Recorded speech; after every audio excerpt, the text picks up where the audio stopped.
Hey, how's everybody doing? Welcome to the shit guys talk about. I got my man, the Manic Genius, back in the G Money outfit. Got my man Phil in here eating breadsticks. That looking a little oh, what you got over there? Okay. My bad. I thought it was a breadstick. I'm like, damn, Phil, what's up? Got my man Taj back. What's going on? Excuse me. And my man Jesse in the building. How you been, bro? I'm good, bro. Great.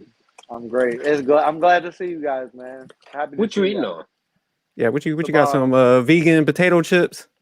Peter Chris. Okay. You doing healthy now? Healthy. Hell yeah, I ain't playing around, man. No, I'm I'm about to say, about there to you my go. temple, man. I'm about to. Hey, look, I just 2024. went to Wegmans and got nothing but fruit. I'm going on a 36-hour only fruit only diet. That's On what's a up. what? What type of diet? Fruit only. Not now. 36. No, not now, but like tomorrow. Oh, okay. I was about to say you fucking up them Yeah. chips. That don't count. Yeah. Yeah, no, that should start tomorrow. But I just had to go get all the fruit tonight, so it's right. So how long are you doing this? 36 hours.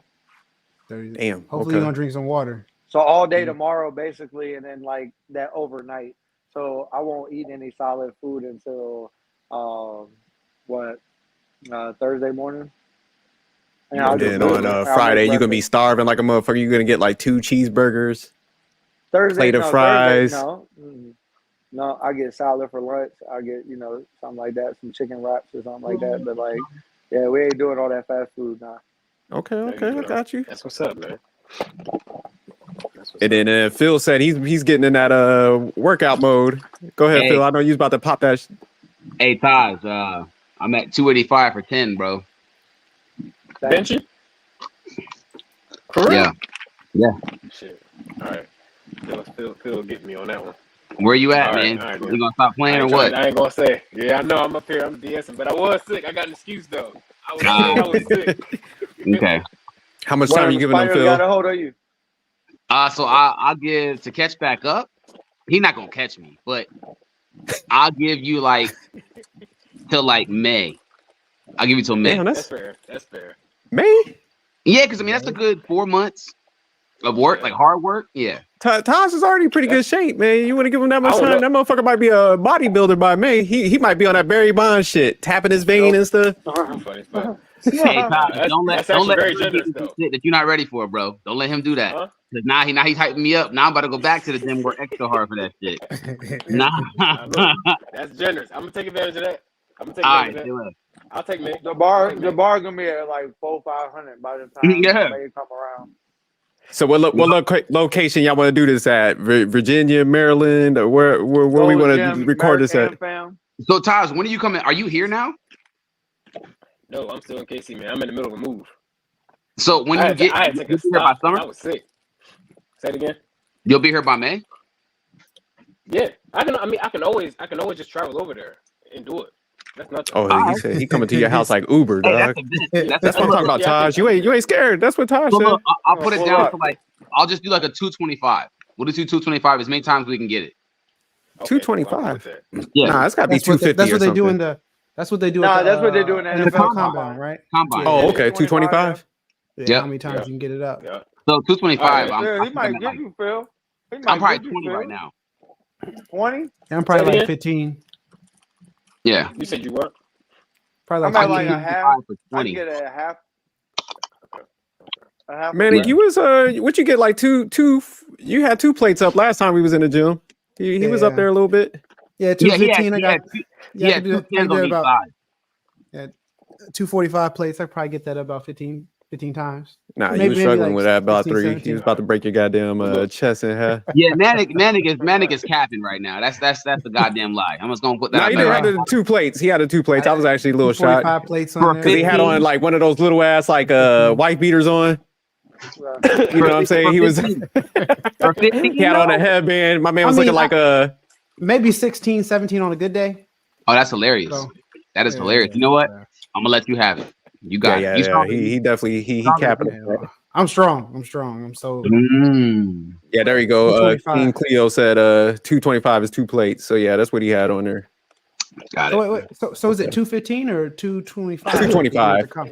They do 225. 225. Yeah, 225. yeah, 225. Do that about 15, 16 What's good, times, M3? You know, a little light work. You know, What's good, man? Hey, Manic, yo, meet me at the gym on Friday, bro. Let's try that out. Friday, Damn, I got my. Phil don't be messing around. Phil's Friday, like, I got look, plans. come out. I got Right, plans. Oh, you got on, plans? everybody You got on plans that I shit. actually know like Phil. 5 o'clock in the I actually morning know till- Phil. at night. Hey, Yeah, say I have my kids, so I just. Oh, you know what? Maybe Matter of fact, hit me listen, next weekend. Hit me next There's weekend. there's a gym that he can actually come to, so I'll pick y'all up. Let's go. All Ain't right. no excuse. Say That cat less. nervous. Ain't no excuse. 50 Say times. less. No, he's not gonna get me. Nah. less. Ain't no oh, excuse. yeah. You thought you was It's like slick. I don't be We're gonna have to leaving my kid. record I this don't be shit. leaving my kid around anybody. Gotta be Oh, gotta see shit. certifications. Damn. Yeah. Say less. Yeah, Say less. so I mean, unless they're coming certified, then But all right, gotta we got go my through the man whole class. M3 I'll pulled tell up you. on us. So we'll Yeah, go man. ahead and we're gonna jump into the first topic and stuff. But yeah, we had to do some shit talking. I They don't know. Yeah, right here. I know y'all was talking about bench pressing, man, and all that. So I had where to you jump at? Where up you in the at, M3? conversation. Where you at, M3? Look, How back many times you Yeah. put up the Oh, 225? shit. It's going down. probably like at least like up to like maybe like 10 times. I ain't gonna lie though. But that was in my Okay. prime. So before I tore my rotator Oh. cuffs. Okay. Oh, so now it's like 2. now I'm doing calisthenics and like pulling up the weight myself. So it's all I got good. one Body rep weight's the in best me, one. All right. I got 1 in me, dog. Like, that's it. That's all you're going to get out of me is 1. I What, give you one some pull-up? push-ups, though. Well, yeah, 1. You said what? How many pull-ups can How you much?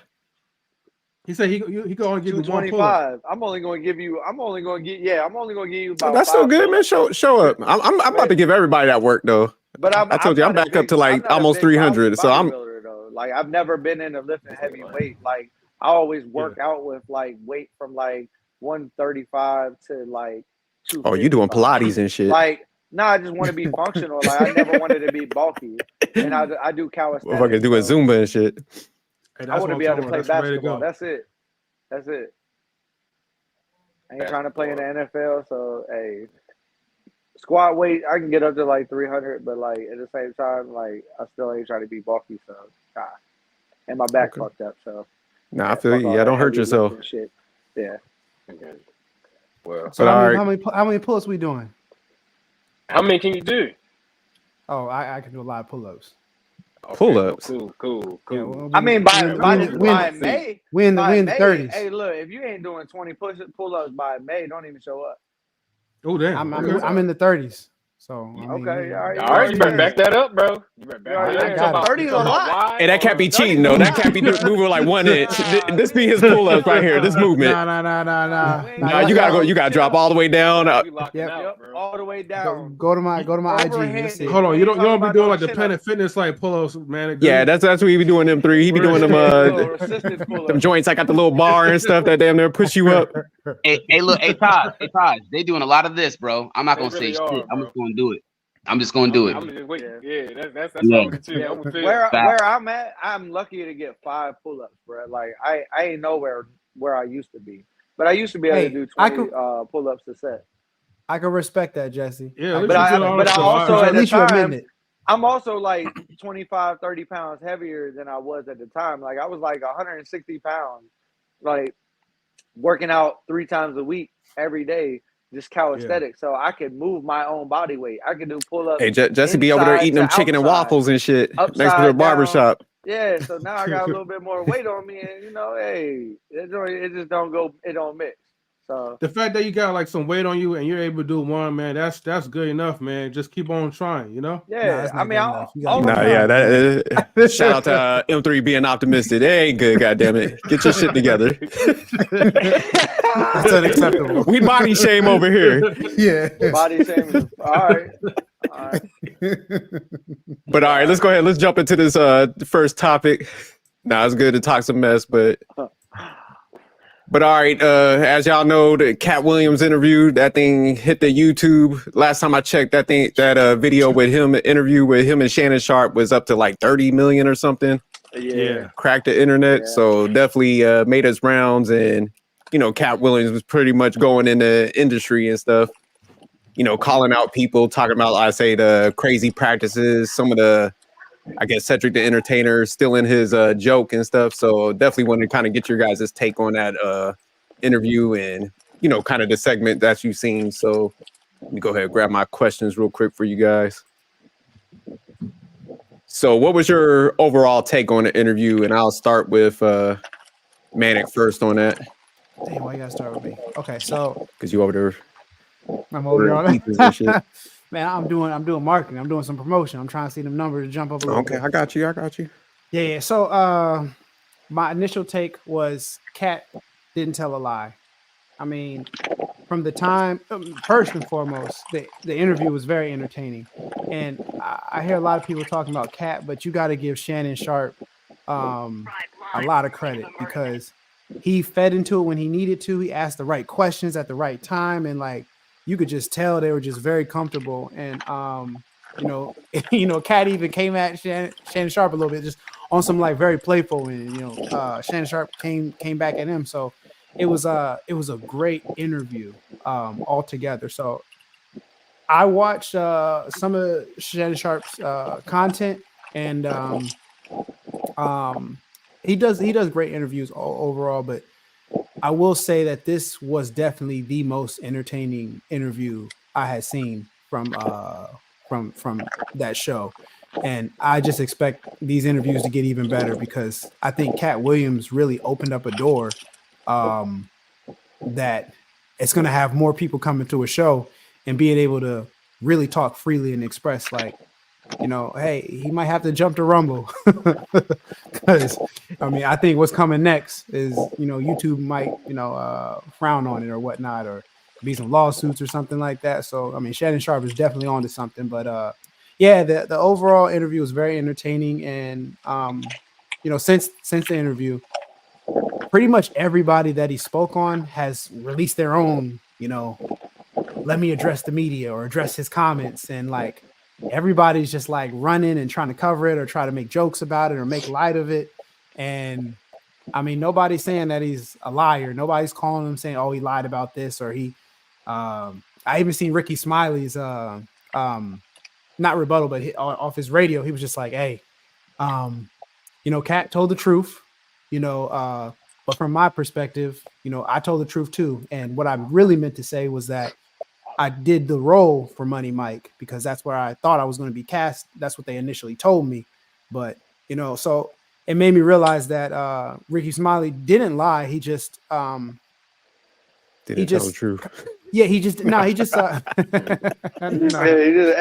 excluded the details that exactly. allow He the excluded truth the to important be, details. written. And just like, we already he made know it what's seem up. like it was something else. Mhm. Yeah, but So real quick before I go around, because I did want to lead up with this. So you pretty much, was he telling the truth from your perspective or hating? he was telling the truth. All right. Let me go to my man Phil next. Cute dog, man. I see your dog in the background. Shout out. Do you want to know if he's telling the truth or not? That's the question. Well, no. First of all, give me your overall take on the interview, and then I'll follow up with: do you think he's telling the truth, or do you think he's hating in this case? So honestly, I thought the interview was cool. Like, I think somebody said something or did something to him to make him go off like that, because it was very much a like, this shit came out of left field. Like, not that he hasn't been relevant, but he's been like, kind of taking a back seat to like Dave Chappelle and Kevin Hart and the rest of the people. He's got a few comedy shows and everything, but like, I feel like somebody had to say something to him to get him agitated, for him to air everybody's dirty laundry, everyone. So I think he's honestly telling the truth. And it's interesting that he did it on that show. Okay. And let me go to Taj next. So Taj, you think he was first of all, what's your overall take on the interview, and the follow-up? Do you think he was like telling his truth, or was he kind of hating a little bit? No hate. He was telling the truth. A friend of mine was telling me that the reason why he went off the way he did, because somebody was saying something about his role on Friday After Next or something like that. Now I don't know if it's true or not, but apparently he said some things about Katt that he didn't appreciate. So he came at everyone, I guess, and just started just telling everybody. Now, little by little, let's be real, Katt has never kept his mouth shut. You know what I mean? He's always pretty much just told everything how it was, even down to people selling their souls and shit. Yeah. So, you know, I believe him. Ain't no hate. He's just tired of keeping everything in the closet. If they're gonna air him out, he might as well air everybody else out. So, Okay, all right. Jesse, what's your overall Yeah. take, and do you think he was telling the truth or was he hating?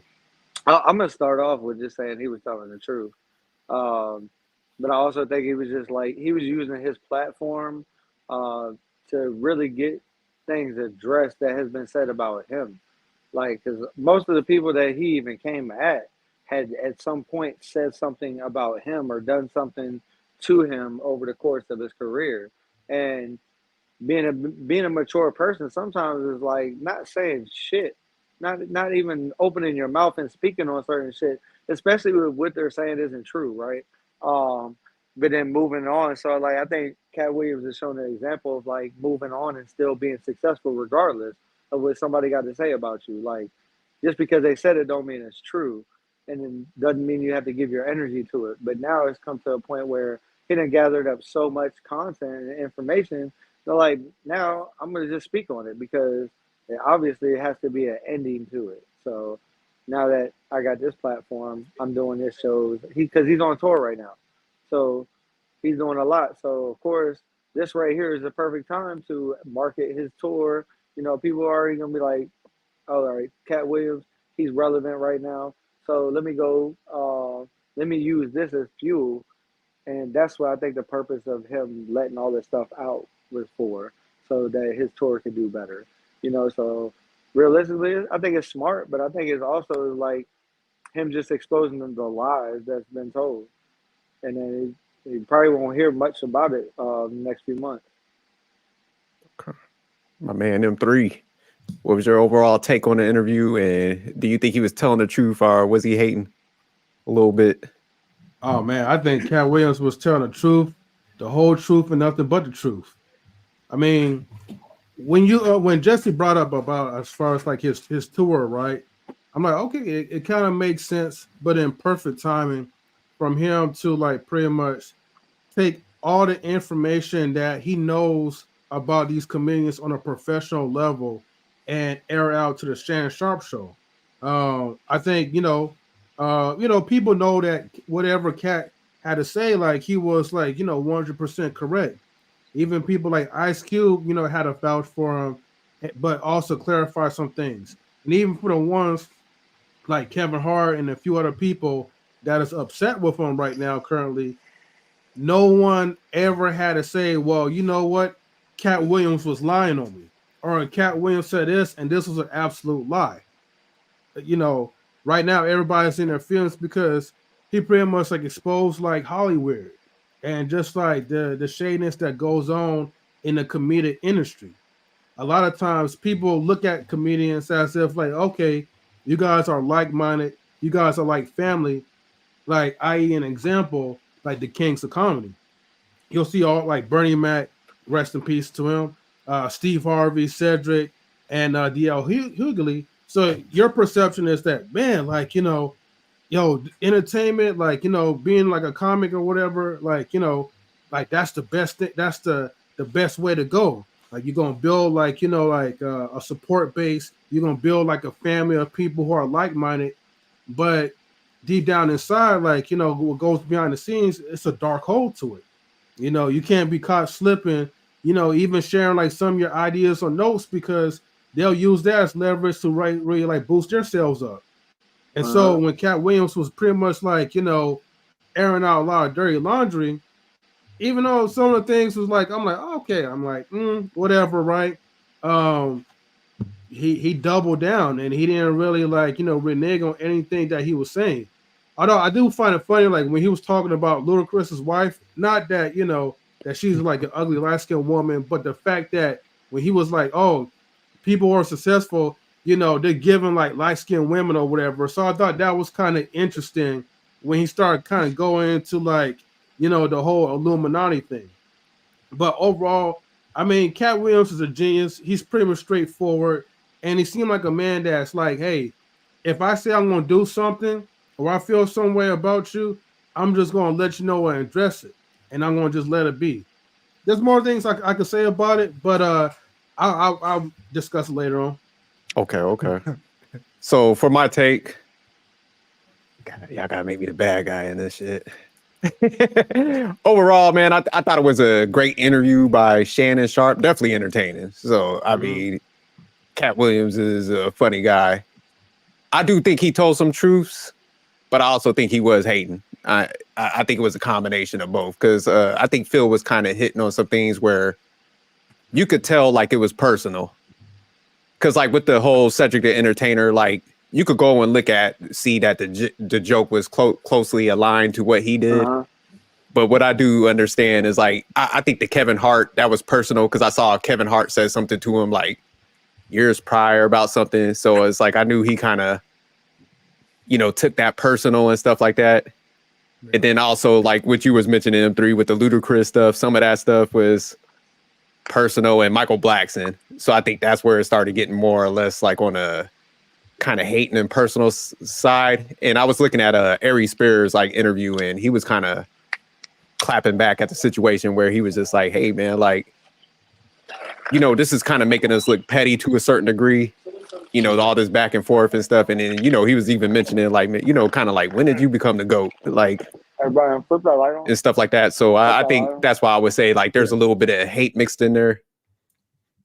So I wanted to open it up real quick and ask you guys this question. Did you think like Cedric the Entertainer did steal his joke?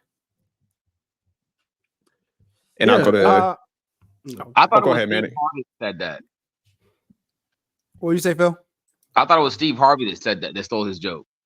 No, he was talking about Cedric stole the joke. Yeah, he said because they showed it play by play. I felt like the joke. I didn't watch the whole special, so I'm sure there was like additional jokes lined up. But from the snippet that I seen, there were definitely similarities in the style of him setting up, being in the car, and it was identical. That part was identical, like the physical setup of it.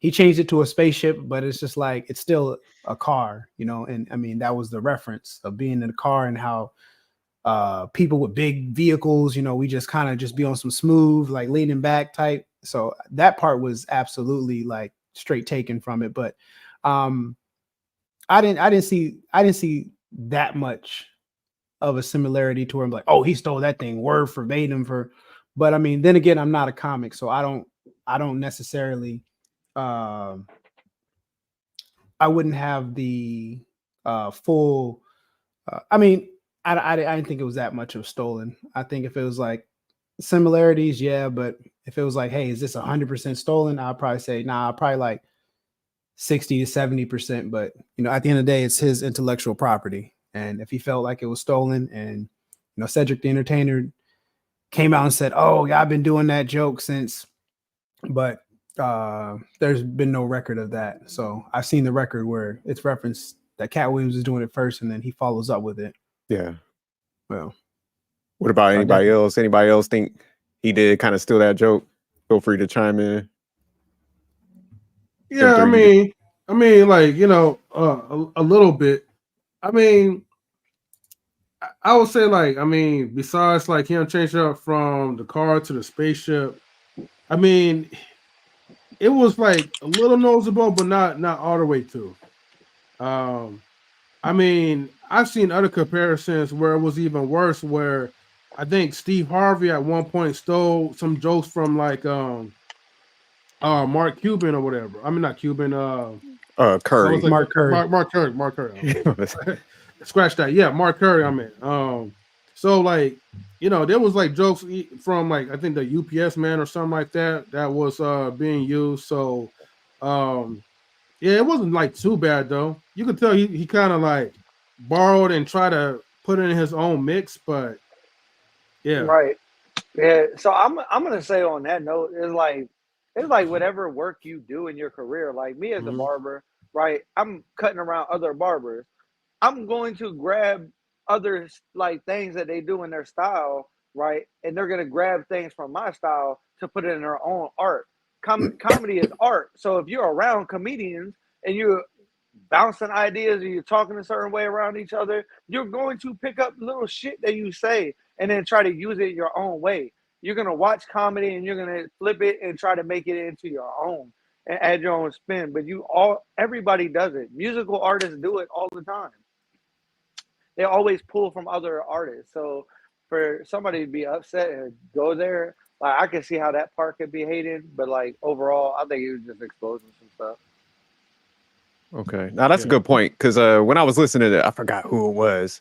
That's what they were pretty much breaking down because they were just like, how can you just point out one person? Well, we probably all bit a little bit from like Richard Pryor, Eddie Murphy, and stuff like that. So then he did mention like the music industry and even the movie industry. Like, man, like every movie you pretty much watch now is pretty much a remake of some various versions. So I do think sometimes like people probably could look into a real deep into like a situation and be like, hey, that is part of mine. But like Manic said, I guess he did show the receipts on that. So, if that was close.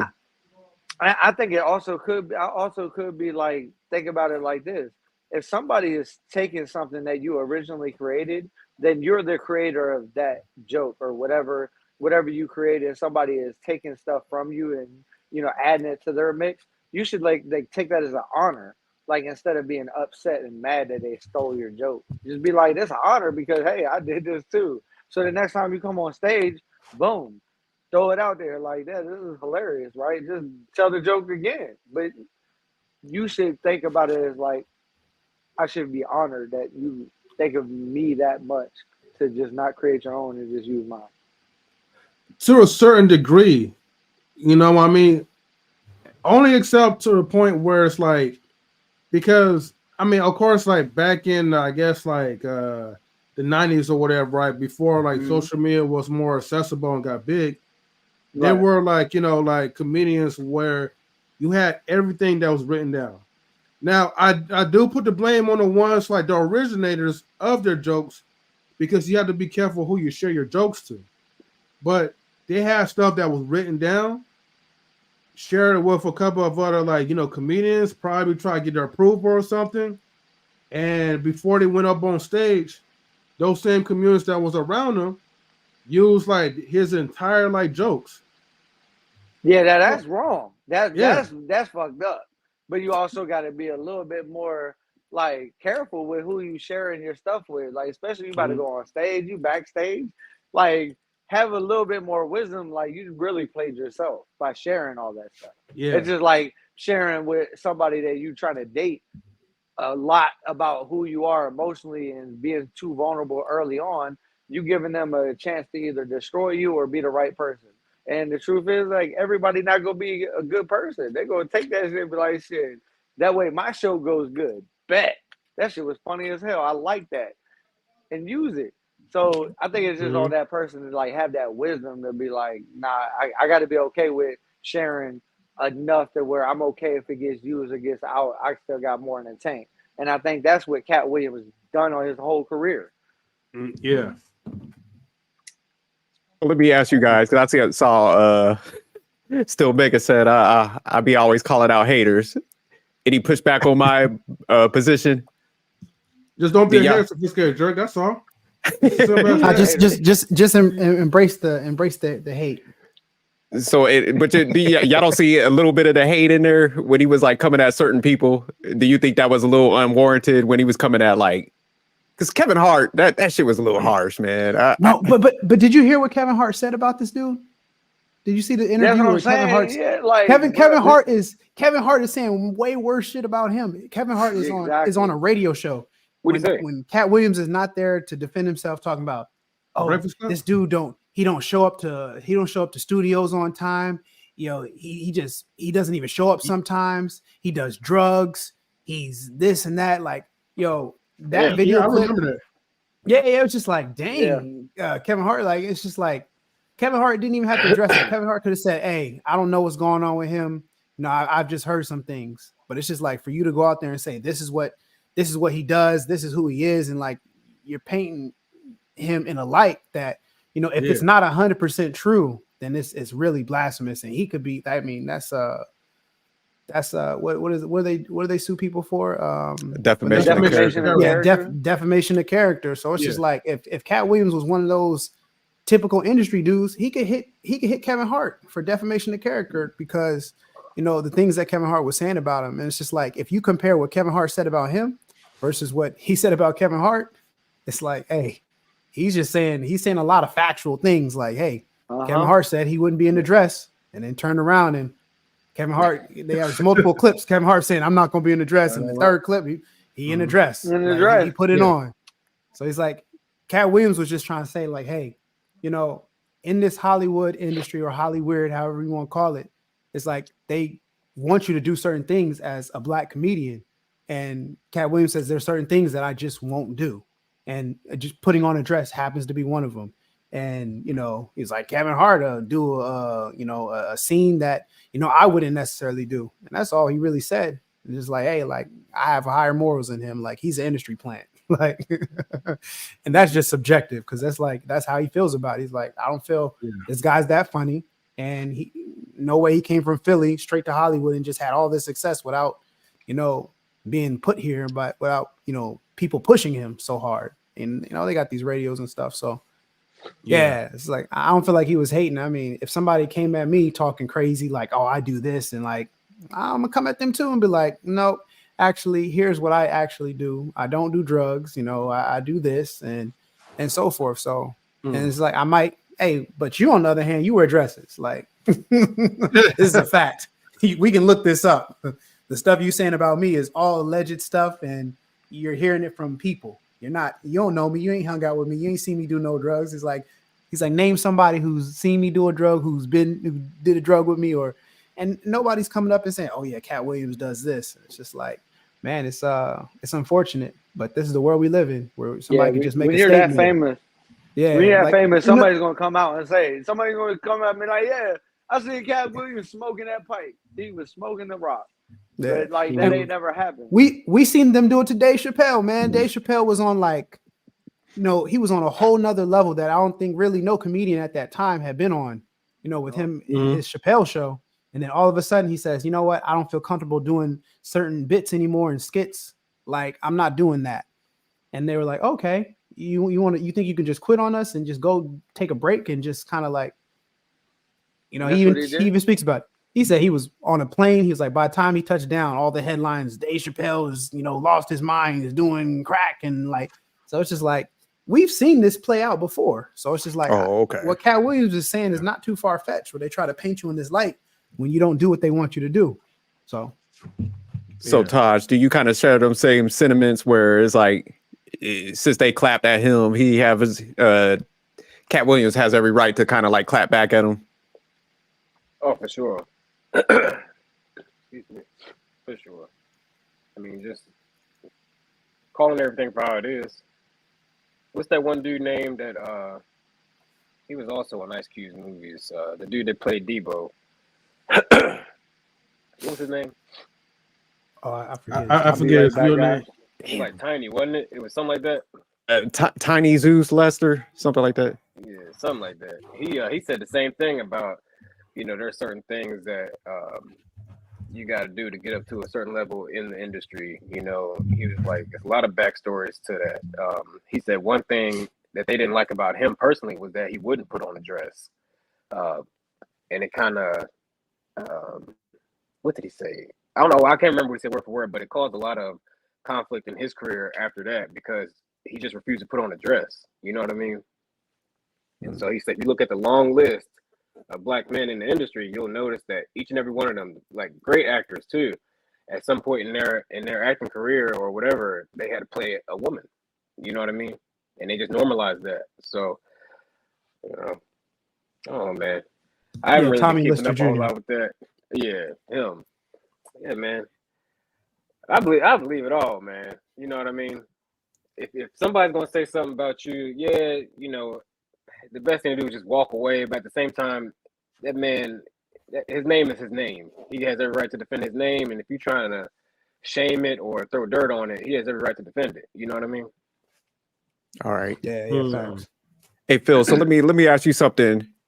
When you kind of pointed out earlier that he was like personalizing some stuff, Is that kind of what you were saying? It like for a couple people, like I said, Kevin Hart and I think Michael Blackson, because he fired off on a lot of people, man. So So I honestly think like legit that somebody had to have come in him. Somebody had to say something for him to like just come out like that and air everybody out. He was probably tired of the shit. There's probably some backwards, like in the background shit that nobody else sees, that he was consistently getting like either hated on or because he made a valid point. Like I've never seen him in a movie where he had to wear a dress.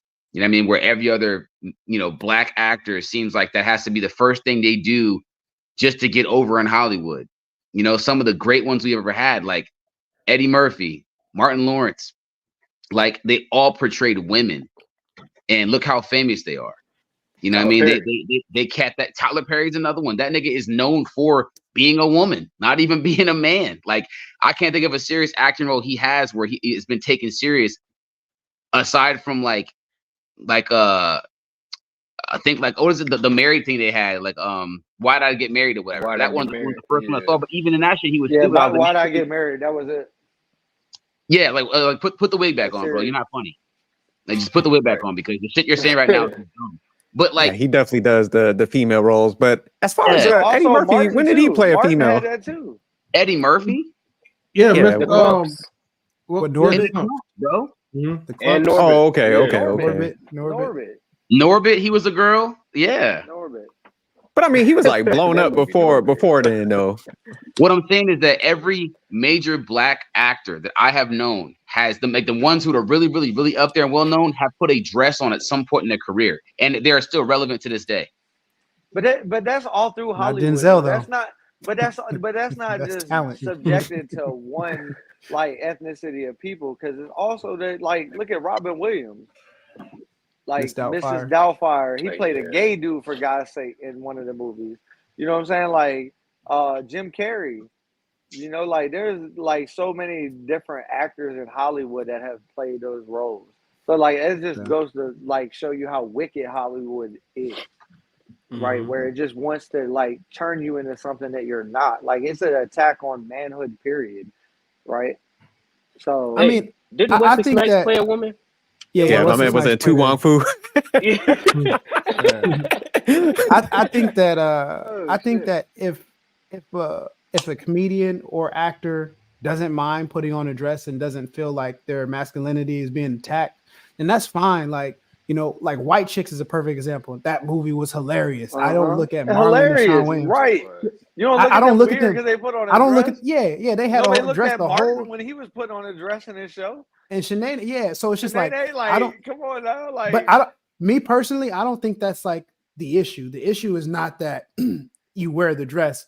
I think the issue is that you're forced to wear the dress, and that's where I really don't want to wear the dress. Yeah, like that's where I have an issue with. That's where I have an issue with Kevin Hart, because there's plenty clips of Kevin Hart saying, "Oh, I'm not gonna wear a dress," and Hollywood sometimes wants you to take these roles that you're uncomfortable with, and sometimes you gotta say no. Oh, he said all that.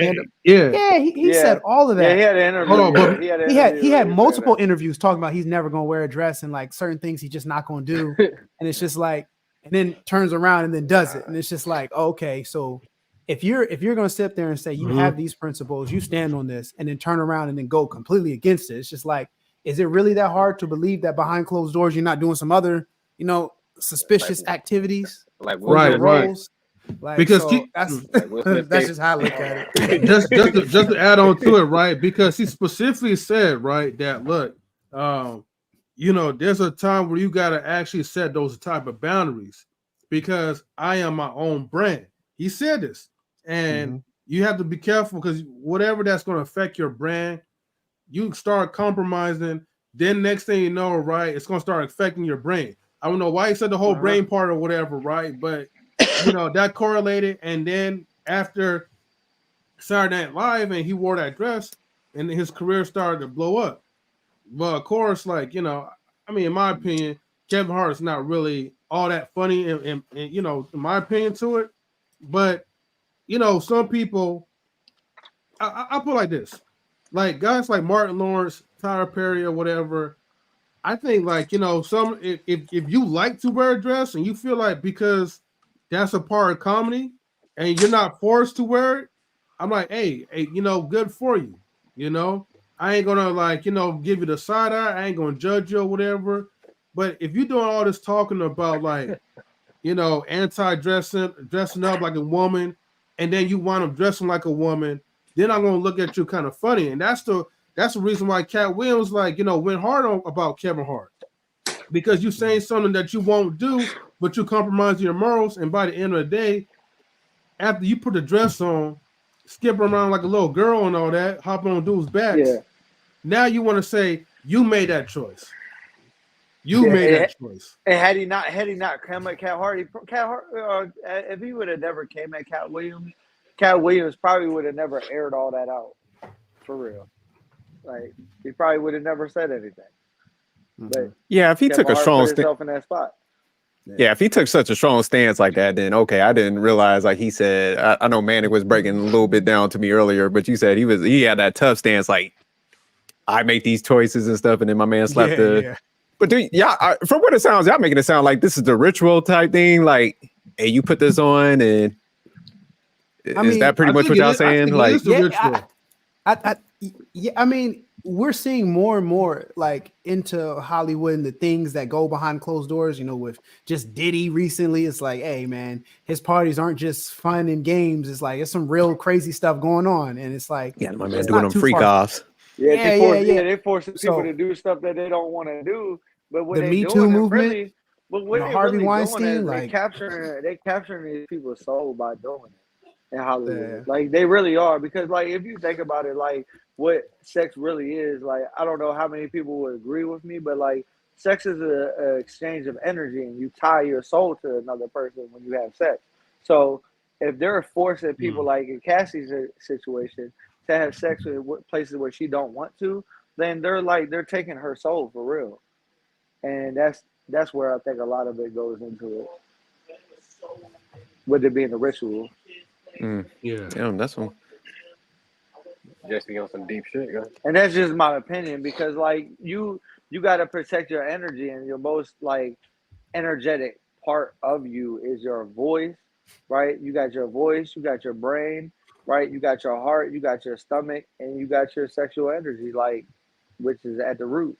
So you let that out, bro. Like, you giving somebody direct access to your soul, like directly, looking into somebody's eyes, like, especially, man, like they're doing all that wickedness of like forcing people to do stuff. Like, that's only the tip of the iceberg. So pretty much y'all saying like they're controlling them like a puppet, bro. Yeah.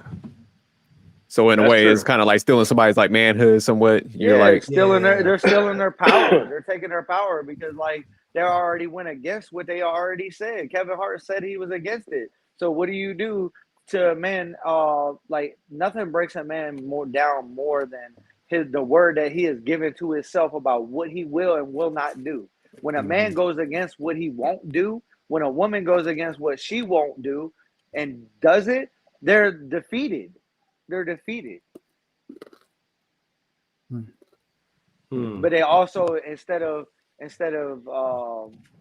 digressing all the time, like in Hollywood, they progress and they get millions of dollars and they look like their lives are great. But realistically, like, a lot of people in Hollywood are addicted to drugs, like fucked up in the game mentally, like, but they put on a show to make sure, like, all right, I gotta uphold this image. It's the only way I'm gonna benefit from said incident that took my soul.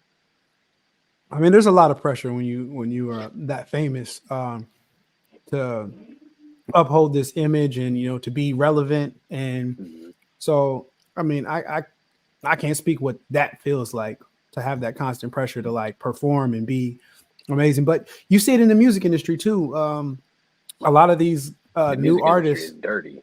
Yeah, a lot of these new artists, they don't even, they're not lyrically that great, they're not melodically that great, they're not even that talented, and then somehow it's just like boom, they're the new person that's being pushed because they selling sex. They said, "Hey, look, they selling sex, also, bro." Well, it's not that they're just selling sex. It's that they're able to be controlled and manipulated because they never really had money, and now they're getting money, and they'll do whatever it takes. Bobby Shmurda is like, man, I feel so bad for that guy. But yeah, I feel like he's another one, just like, took the money and is like, hey, I never had this type of money. I'm gonna do whatever it takes to, stay relevant. And, I don't like even that think he really song makes J. music Cole no had. more. You remember that? Yeah. You remember that song J. Cole released? Was it 1985? Yeah, 1985. Yeah, Bro, he spoke everything into Yep. existence, man. I swear to you, he everything, did. everything. Every single That's thing. exactly what happened. I was Right. watching that interview with the one guy, Brandon Taylor, I think that was his name, that Katt Williams mentioned. And he said that I think Denzel came up to him and was just like, hey, like, you go to these parties, you better leave before like a certain time before crazy. Like, he was telling them how to maneuver in there, like, hey, get it, you go say hi, get in and get out and stuff. He was like breaking down how to maneuver, because he was like kind of saying like, yeah, there do be some like crazy stuff going on at these like little functions and parties and shit. So yeah, this is crazy. I guess, man, my mind can't wrap around this shit. I'm not there anyway, so that's why I guess Right. I was like, this sounds kind of fake, but it might be something to it though, man, because a lot of people are starting to come out and talk, like Manic was saying, some of these things coming out. What we're seeing with like Diddy and all them, like they are getting caught up, man. It's some like pretty crazy getting shit. bent the fuck over in the music industry, man. Yeah, Get up there. these cats. That's the scary part. Yep. So let me ask you guys then. Let me if you had to rate, like, I wouldn't say rate because that's gonna be hard, but where would you place like Katt Williams as far as like a comedian? Would he kind of be at the very top of the list? Because like for me, it's gonna be like Richard Pryor, Eddie Murphy. But I do think he's funny. He'll be in my like, I'll say top 10. Do you think he's up there? Because I know some comedian was like, man, when the hell you become the GOAT?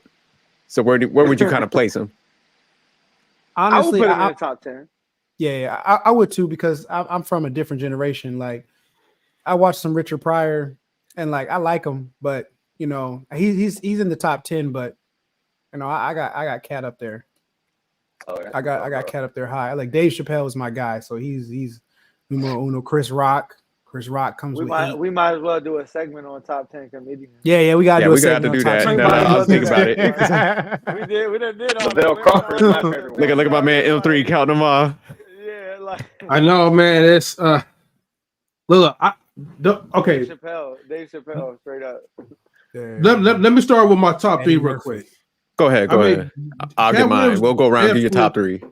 Yeah, Katt Williams is definitely like around the top 10, but I'll say like okay, because me growing up, man, it was always Martin Lawrence for me. Yeah, That's how I got into like just comedy and stuff. Martin Lawrence, Bernie Mac, and definitely Dave Chappelle. And then the other rest would just be like from like Jamie Foxx to like Katt Williams and all that. But yeah, it's kind of hard though. It's like they're funny, but they're funny in their own way. You know what I mean? And depends on like what type of mood you in for, like to like hear like some of their jokes or whatever. But yeah, I'll say like definitely the top 3: Martin, Bernie, and Dave Chappelle. Yeah, I got Eddie Murphy, Richard Pryor, and Dave Chappelle. Then I put Bill Burr. He'll be like my 4, and then like Andrew Dice Clay. I'm old school with it. So, what about you, Manic? What would be your? I think it would be too hard to just come off the top 3. I got Dave Chappelle up there. I do like Bill Burr. I don't know if I put him in my top 3 though.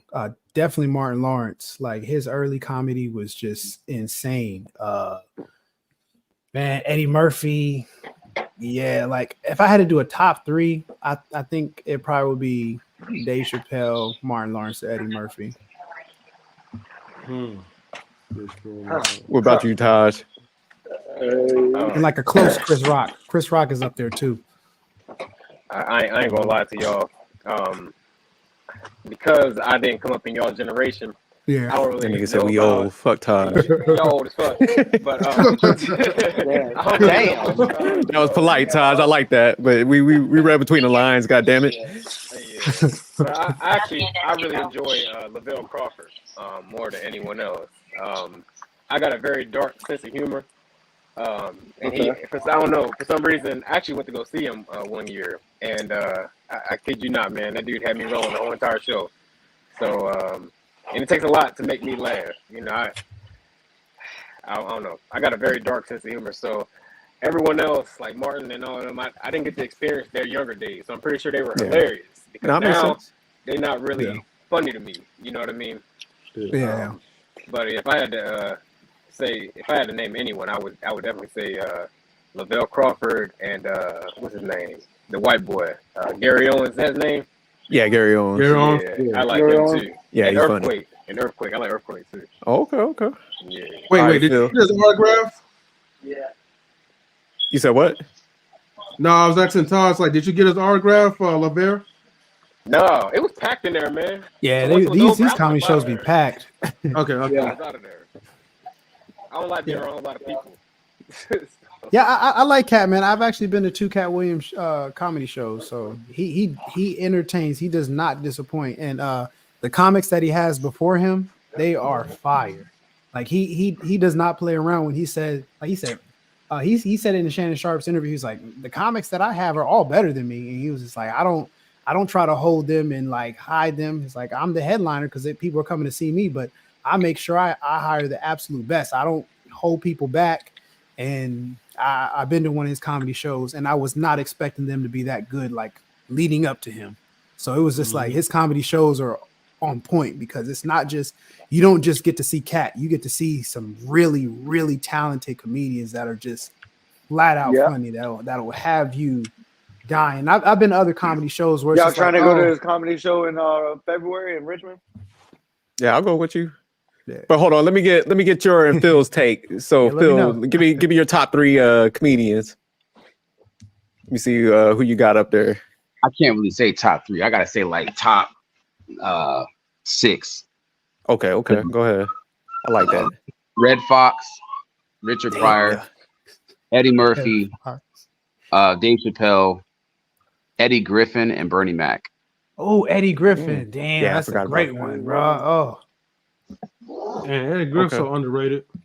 Yeah. Griffin, bro. So Jesse, go ahead, give me your top whatever you want to do. Man, he gonna give you 6. I'm about to give you 6. Go ahead, give me 6. Man, Dave Chappelle, Bernie Mac, Eddie Griffin, Jim Carrey, Will Ferrell. Let's see. Say Jim Carrey, Will Ferrell. That motherfucker said Gallagher. Michael Myers, bro. Michael Myers.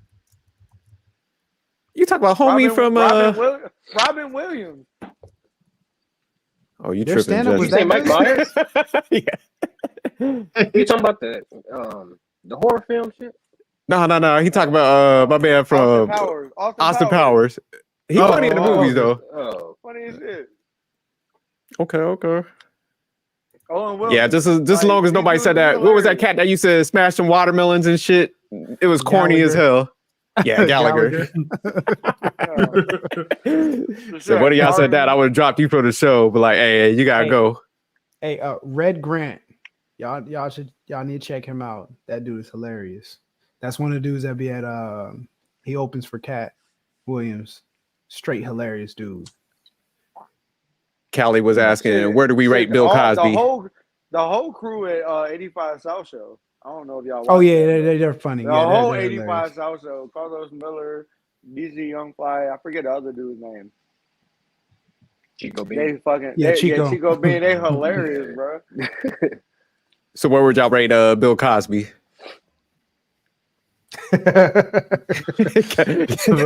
gets kicked off the list. He got disqualified.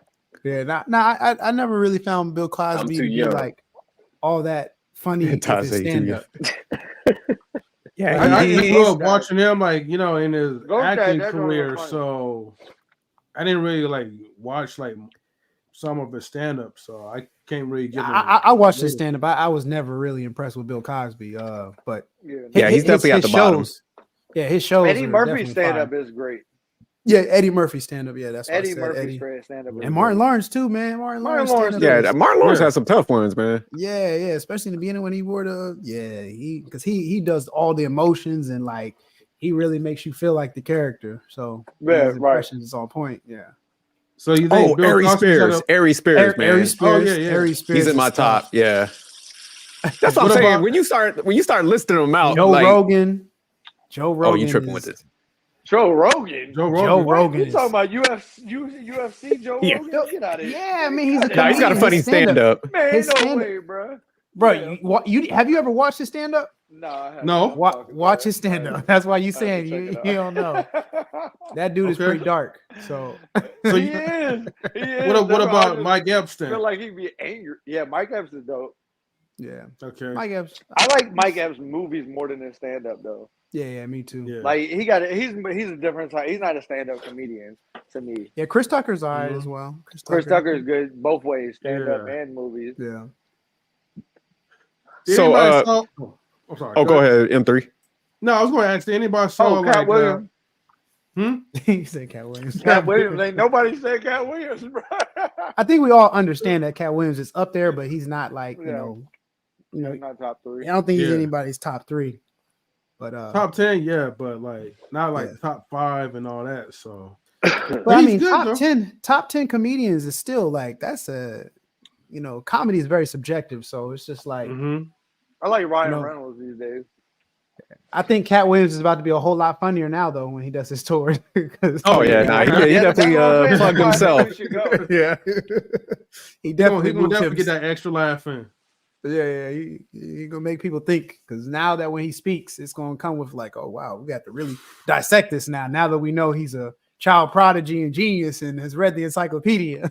Right. But one thing, going back to what you said, Manic, as far as like, I do like the fact that he said he does put people on. He's not worried about them outshining. So I think that is rare, and I think that that's one sometimes that makes me upset about. I'll say our race. Sometimes it seems like, man, we're scared to put other people on at the expense of like, it sounds like Steve Harvey and them, man, like they're like don't want to put nobody on to outshine them, even with the Bernie Mac thing. And I think, man, people got to get out of that. And it's just like, man, if somebody's nice, man, let them shine. And because one person that came to mind, I was kind of thinking about it, Adam Sandler and his crew. Where he does all his movies, all the same people always in his movies and stuff. So it's just like, man, they need to get to that point where they could put other people on and feed them like that. Because I was looking at it, I think they did like 40 something movies with each other. Yeah, I mean, also too, like Grown Ups is one of the best movies, like one of the best comedy movies. And look at how many stars got in there. Chris Rock, David Spade, Adam Sandler, a couple other guys. I don't remember the other guys' names, but they had a great movie. And those are some of the same people that are in some of the same movies. All right, but we'll go ahead. We'll jump into the next topic and stuff. This was definitely a good discussion. We wanted to hit it up. Me and M3 gonna do a breakdown this weekend on that, looking at the video and stuff. So we're definitely gonna go through that. So let me pull up the next topic. Give me 1 second, Manic. I'm gonna need you to read the scenario. Okay, I got you. Get my reading glasses on. All right, you got them on, man. You got them handy. Yeah, I got my reading eyes on. Now I'm ready to go. Yeah. Someone said name a female comedian first. I'm not gonna say Tiffany Haddish. So Queen Latifah. I mean, Ali Wong did really well her first time. I liked her the first time around. Who was this? Ali Wong, like her special, it was actually really good. I was impressed. Okay. AITA. That's Am I the Asshole? Oh, am I the asshole for moving out of my parents? Or moving out after my parents told me to give my space to my brother and his family. Okay, here we go. I, 27-year-old female, live with my parents. I have a job and I've been helping them by paying rent and buying groceries. My brother is married and has 2 children, a 2-year-old and a newborn. He recently lost his job and has asked my parents if he can move back in until he is back on his feet. My parents told me that I would need to move out of the basement suite in the house and into my mom's hobby room while my brother and his family stayed with them. I did not agree, and they said it was their house and their rules. I do not really own a lot of stuff. Everything in the suite belongs to them. I don't even own my own bed. I packed up my clothes and my laptop and went to work like usual. I work out of town for 14 days, then I get 7 days off. While I was at work, I booked an all-inclusive for my week off. It cost me less than the rent and food at my parents' house. I told my parents my plans and they were cool with it. I started getting text a few days ago asking where my rent and grocery money was. I said that I moved out, that if I was not living there and eating there, I was not going to be giving them money. They got really upset because they were counting on the money to help support my brother. They said that I moved out without giving them notice. I said that they literally gave away my living space and that I did not owe them anything if I was not there. I asked them how much they are charging my brother. I was giving them 1,800 a month Canadian God money damn. for yeah Okay, for it rent must be a lot less. Got to be a lot less than fucking American for money. rent and Damn. food, and I was only home a maximum of 14 days out of the month, usually less. My brother called me to say that I was an ass for not helping him out. I pointed out that he had not sent our parents money when he was employed. He said that he had a family to support, so he needed his money. He said that if I came back, he and his family would move upstairs and I could have my space back. I had done the math though. I can stay at an all-inclusive space or place, which covers my room, housekeeper service, food, alcohol, and entertainment for 2/3 of what I was paying my folks. And I do not have to live through Edmonton winters when I'm not working. Um, I sent my parents 500 to help them with groceries. Then I went to the beach. My parents, my brother, his wife, and a fair few of my other relatives are saying that I'm an asshole for abandoning them on a time of need. I think if I was not there, I should not have to pay anything. Am I the asshole? Right. Not at all. Good job. Taj. We're gonna go to Taj Good first on job. this Yeah. scenario. Taj, what's your take on that? Are they the Yeah, asshole no, in he- this scenario? He is not the asshole at all. He just saw himself in a very uncomfortable predicament that he wasn't going to win, so therefore he left the nest and did his own thing and found what worked for him. He doesn't owe them anything. Um, what is he? He's paying them 1,800 a month Yeah, they or was something getting like over. that. Yeah, They it was was getting, getting Well, it was Canadian getting money. over, It's bro. like no, Damn. like you tripping. Like I'm sorry. Yeah, we family, but at the same time, I gotta do my own thing, man. So no, he ain't no asshole. All right, let me go to Jesse. Let me get your take on that, Jesse scenario. What's your overall opinion on that? I'm gonna say, hey, good job. Like, hey, more people need to do this because, like, I think people, like parents in general, think that like, oh, because like I, this is my house, but you're not taking in the fact that they pay rent at that house that makes them a resident, and you try to take their place, like their space, because you're the parent. So you bullied your way in there, and they just said, you know what, I'm tired of it. So I think this is what this is what happens when anybody becomes an adult. Like you're not gonna allow your parents to, be overbearing. And this is an extreme case because this normally doesn't happen everywhere. But like, counting on them on her, her money, even though she's not there and she moved out or he moved out. Um, like good job. I agree with it. I think it was a good move. Because your family will sometimes bleed you dry and like expect you to take care of them because they aren't wanting to do it for themselves or they get in a position where they can't. But like, don't take advantage of it. 1,800 is excessive. That's crazy. Well, my man M3 gave us the conversion rate. Yeah, That's 13. Yeah, that's still That's like a just for a nuts. room. That's a lot, but they even Yeah. like, That's but to not even have ownership of the room was crazy Right. about it. Like I can see if you telling her that she's an asshole because she didn't give him no notice, but yet you didn't give me no notice. You just said, "Hey, this is what it's gonna be. I need your space. You move into the other room, and let your brother's family have that room." Right? Because obviously it's a bigger space. She probably get more privacy, down there with his wife or whatever. But still, no notice. Like they could have gave him like 30 days to figure it out and be like, next month your rent is going to be different because you're in a smaller space.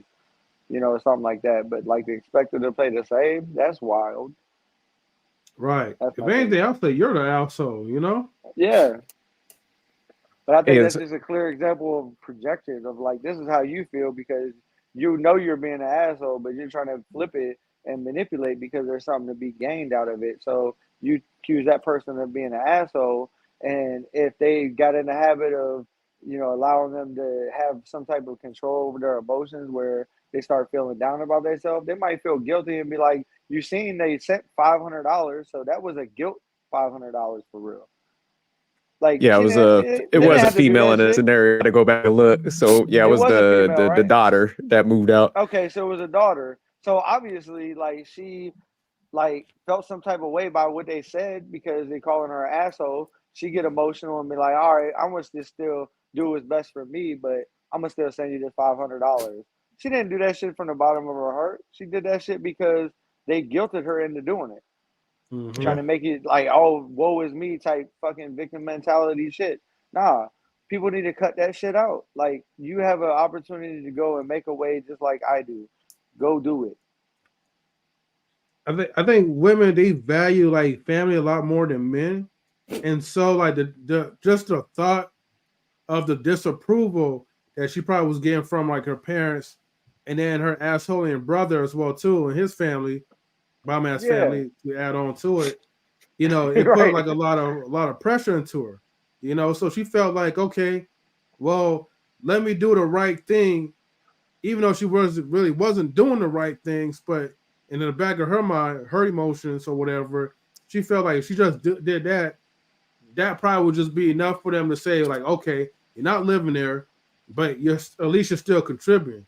But no, Right. they wanted the whole like, you know, $1,345.24 US money from her, and she's not even living there. Let me get Phil in here. Phil, based on that scenario, man, what is your overall opinion on that? I think the parents was right. You think the parents was right? Yep. Why you think they're right? You gotta break this down. Right? Damn, bro. Damn. Yeah. I think the parents is right because whether she's there 14 days out of the year, 6 days out of the year, she's still living with them. She's still housing them. She can come and go as she pleases. And with that mentality, okay, cool. I want my bread. Fuck that. But they kicked her out from her room. They kicked her out from her room. Hey, She don't have a listen, room hey, no So wait, more, no, bro. no, this is my opinion, right? Is this my opinion or y'all opinion? It's mine, right? It's my opinion, right? Okay, cool. I'm just making sure. It's not. Got it. Oh man. Oh, man, you'll make a good son, man. You was in that position. Hey, it's all those weights he's lifted. I told y'all. It's my opinion. I need Phil to be my roommate, man. You know, help pay the mortgage and stuff, man. But Phil, let me ask you though. Give me out a long time. Don't be there and pay the bill. Hold on, let me ask Phil. Like that. Yeah, Phil tripping. But Phil, let me ask you. So even though she like moved out, do you think she still should be on the hook to help out the parents? You know, that she got her with Airbnb and stuff. I'll put it to you like Do you this. So M3 said that women care more about their family than men. Bullshit.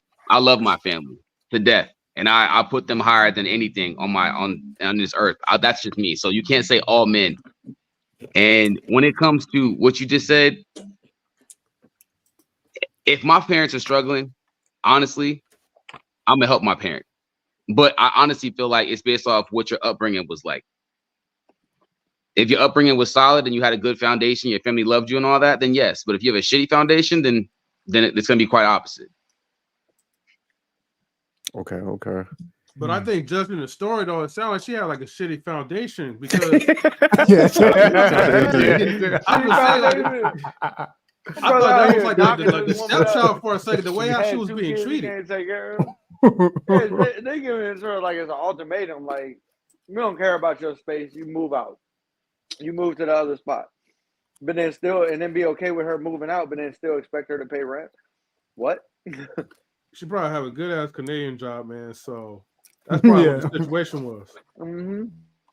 But let me ask you guys. Mentality. How do you feel about like parents charging their kids like I'll say rent and stuff like that. Do you think that's all right if they're staying in the house? Like, what would you say the parameters should be on I'm that? gonna say this. Look, as a dad, right? As a father, if my daughter is in my house and she's living with me, she's either going to work and provide or she's gonna go to school. If she's going to school, she don't gotta do nothing. Period. Okay. That's fair. Yeah, All right. fair. So long as she got like kind of like a plan, like you said, she's getting educated, but She has to be going to school. And I'm not talking about going to school barely passing. Like, she has to be doing well. If she's fucking up, then she's got it's not gonna be like that. She's not just gonna leave school and come back to me. If she wants to leave school, great, go get a job. You want to stay with me, you're gonna pay rent. You're gonna pay some kind of a utility bill, you're gonna pay something. It's not gonna be a free ride. what would that Wait. Oh, go ahead, M3.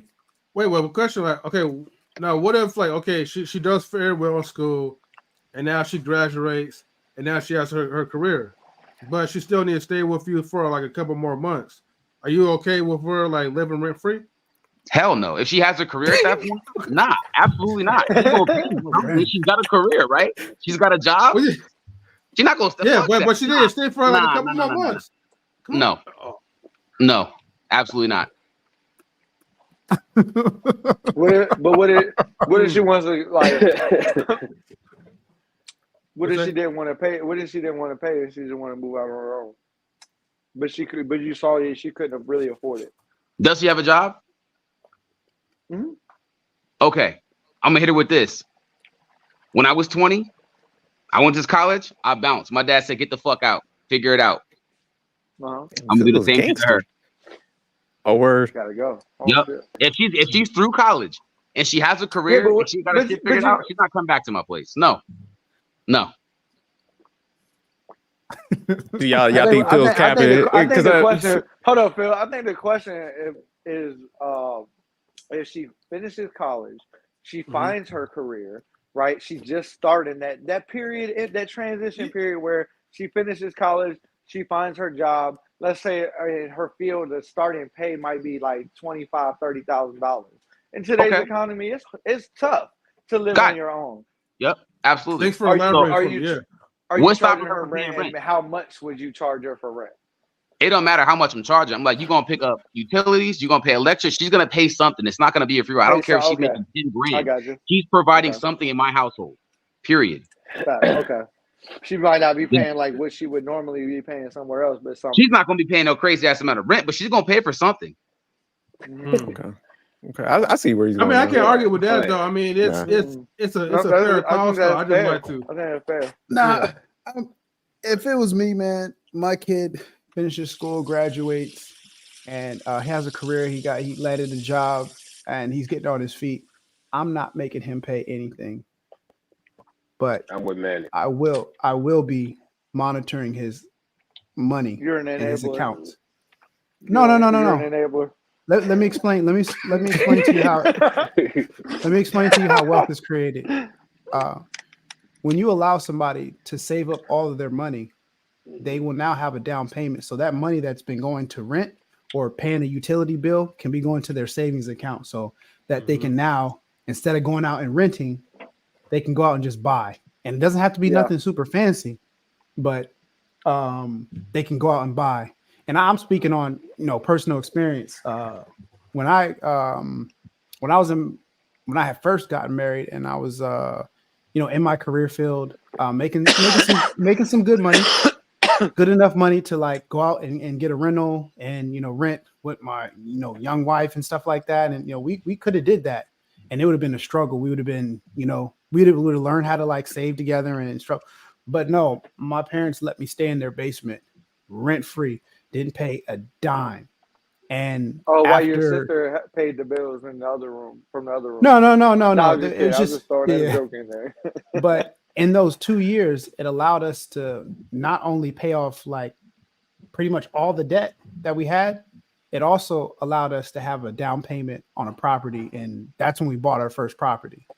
So, and then years later, we bought a second property. So by not charging us, rent or utilities, not paying a single bill, it allowed us to save that money. And when her family came to stay with us, they stayed with us and didn't pay a single dime. They didn't pay rent, utility, not a portion, because they were staying with us temporarily. And the goal was to get them to have their own place, not to get out and just be able to rent, but they ended up buying a house, like coming from nothing. So it's just like, sometimes it just depends on the situation. Now, if I have a son and he's just like lazy, he's not doing anything, then yeah, I would be enabling him if I allow him to just stay there and not pay if he's not doing the right things. But as long as a person's spending all his money and if he's spending all his money, then it's just like no, because that's not how things work under this roof. So it's just like as long as I'm seeing somebody doing the right things and saving up for something and planning, or taking care of like their debt or investments or whatever, then it's a completely different story. But I wouldn't just necessarily kick somebody out because, oh, you're an adult and you can figure it out. Like some people need that tough love, but I guess it all depends on how my son's personality. If I see that he needs that type of push, then I would be okay with that. But I don't think it's too early to tell, in my personal scenario. But if I had the option, I'd rather house my kid and watch and manage his money and his habits and allow him to save, and take the opportunity, because, he's not going to want to do this in his 30s. Like I had a homeboy who was he was paying like $1,800, or actually $2,200 a month for his rent in his place. And I was just, and his mom lived 5 minutes from him and she had her own house and stuff. And I was just like, yo, bro, like, you're single, like, why don't you just stay with your mom for 1 year? Because we were talking about like buying properties, and I was like, oh, bro, you don't even need that much of a down payment. You can just do this. There's programs, boom, boom, boom. And I was just like, yo, bro, just come up with like, 20,000. You'll be straight to like, get a nice little property in this area. And he was like, 20,000, just saving up 20,000 and just putting it on that, like. And mind you, this guy's making like 90. He's in the 90 range. So he's making good money. But I told him, I was like, bro, the amount of money that you're spending on your rent, all you have to do is make the sacrifice for 1 year. Just don't renew your lease. Go live with your mom in one of the rooms and, help her out and stuff like that.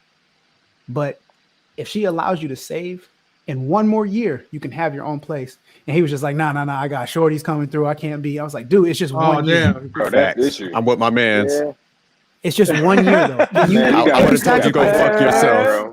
Can you sacrifice 1 year out of your life? I can save up 20,000 with making that kind of money. You can save up 20,000 and live on 70. I mean, you would think that, but I'm telling you, the more money you make, the more taxes you get hit with. It's like $1,700, but you're not over the $100,000 bracket. So it's like you save $1,700 a month for a year, you got $20,000. Yeah. You see what I'm saying? Yeah, I mean, if you're making, he just had to make a sacrifice. Yeah, he just had to make a sacrifice. That's it. That's all. All he got to do is cut down on the amount of times where he was going out and spending on alcohol. So Manning, he said, "Go fuck yourself," pretty much. Yeah, he definitely did. Like he was like, "Oh hell no, I can't do that." I was like, "Bro, see, man, this is what you should have really told him, right? See, if I were you, I would tell him like, look, but if you save, get a down payment on a nicer house, then you could get more bitches than what you're looking for right now."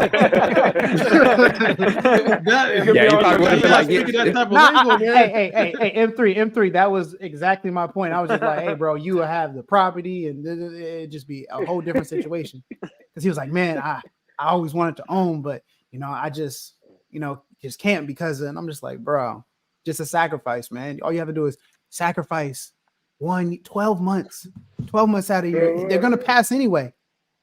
They're going to pass anyway. And you can just tell, any woman that you're dealing with, you could just tell them the situation. Hey, I'm saving up for a home. So I'm just doing this temporarily. I got to stay at your house. Handle that, man. Shit. I got to go to your, yeah, exactly. Yeah. And we will respect you more because they know you're on that grind.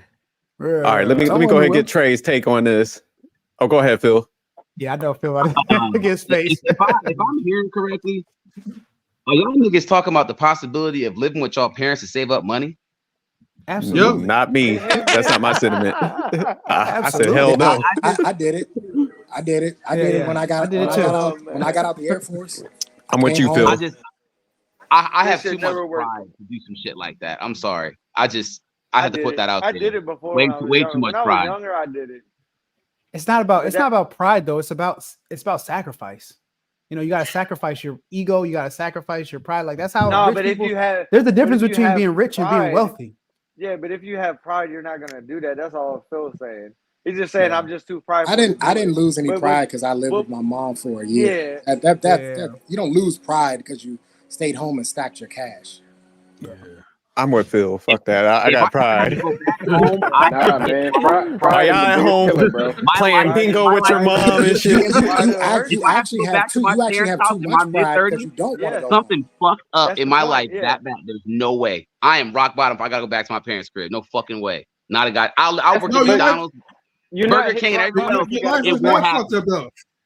It's not like Not you gotta happening. hit rock bottom to like live with your parents. It's just that, like, okay, well, let me just utilize the opportunity, right, to make my life even better if I'm able to stay rent free and save up. Look, man, Right. look. I wish Shit, our it mom don't When I- gotta be your do that, parents. It when could I- be I'm your just saying. brother, Jerk. your sister, Jerk, when I somebody. It don't even Jerk, have to when be. I got out- It don't when even I have to got be a out of- parent. I'm when I Hold on, got let me out- get Trey's take. Go ahead, Trey. Yeah, when I got out of the military, I went home. I was 28. I went home, and before I got into law enforcement, I stayed with my mom for a year after I graduated the academy. And I bought a home. I had the VA loan. I got a home, and then I was able to save enough money to get a down payment on a rental property. So I had my own home, and I had a rental property, and it's primarily because I was able to stay at home with my mom for a year, stack all that cash. I didn't have to pay any bills. She didn't make me pay anything. Really, all she made me do was cut the grass, take the trash out, and bring the groceries in. That's all she made me do. And Yeah. I got the stack cash, the VA loan. You know, you don't need a down payment for the VA loan. I got a house, and then I wound up getting a rental property, and it set me on the right path.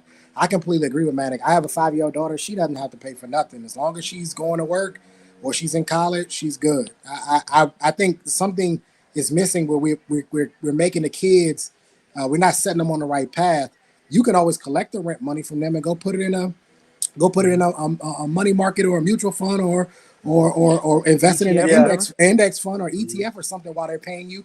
And then when they actually get out to their place, give them the money back. You know what I mean? There's all kinds of ways to do it. I understand wanting to teach kids responsibility. I'm all for that. I'm all for that. But there's ways of doing it. But I think a lot of parents don't want to set their kids off on the right foot.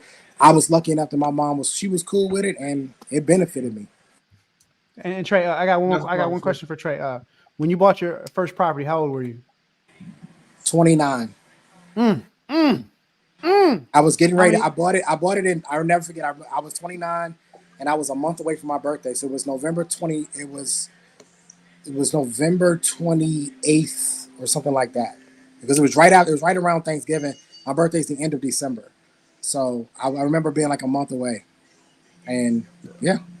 I got that first. It wasn't nothing straight. It was just a nice little triplex. It was nothing crazy. It was nothing crazy. It was just a little triplex. And I remember because You said a triplex? Yeah. Like It wasn't. multiple? I didn't live there. It was my rental property. I didn't live there. Oh, I bought okay. a No, it house was with just my VA loan. okay. Yeah. Got you. No, but that's No, that's right. No, it's definitely a different That's a strategy. good plan. How you Yeah. create wealth, making the sacrifices, being in uncomfortable situations temporarily, so you can be in a better situation in the future.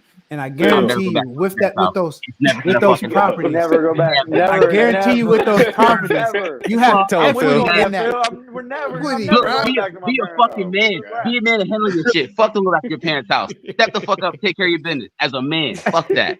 You heard? Okay, That's what I'm talking about, Phil. Don't live with Sometimes your, you be live with your broke. parents there. Live with your So brother let me or ask your y'all sister. though. So did you guys have like a real good relationship with your parents? The whole thing, like this shit is unfazing. It's unfazing. No, hey, jerk. I don't have the greatest relationship with my mother. I really don't. And my mom, it was contentious me growing up. My dad wasn't around, and she blamed me for my dad not being around, and I blamed her for my dad not being around. So it was contentious. But I think she understood when I got out of the military that I think she wanted to give me back something. She never knew what to do, how to do it. And I think this was the way she saw, like, all right, well, if he want to stay here, he can stay here. And she just let me. And then I never, even when I was I was like, leave, like, all right, I'm good. I bought a house. She was almost sad. Like, really, you got to go? I was like, yeah, I got to go. I got to get the hell up out of here. Okay. But I'm saying, like, as men, we do have like female needs and shit. So Bro, you gotta put that shit aside sometime, man. But it didn't. But You that gotta didn't focus stop on me. your shit. Yeah, That you didn't gotta stop me. let the distractions go. Slimmies Yeah, you gotta let was the getting distractions go. folded That's up in the being a basement man. like Let when the I was in high distractions school.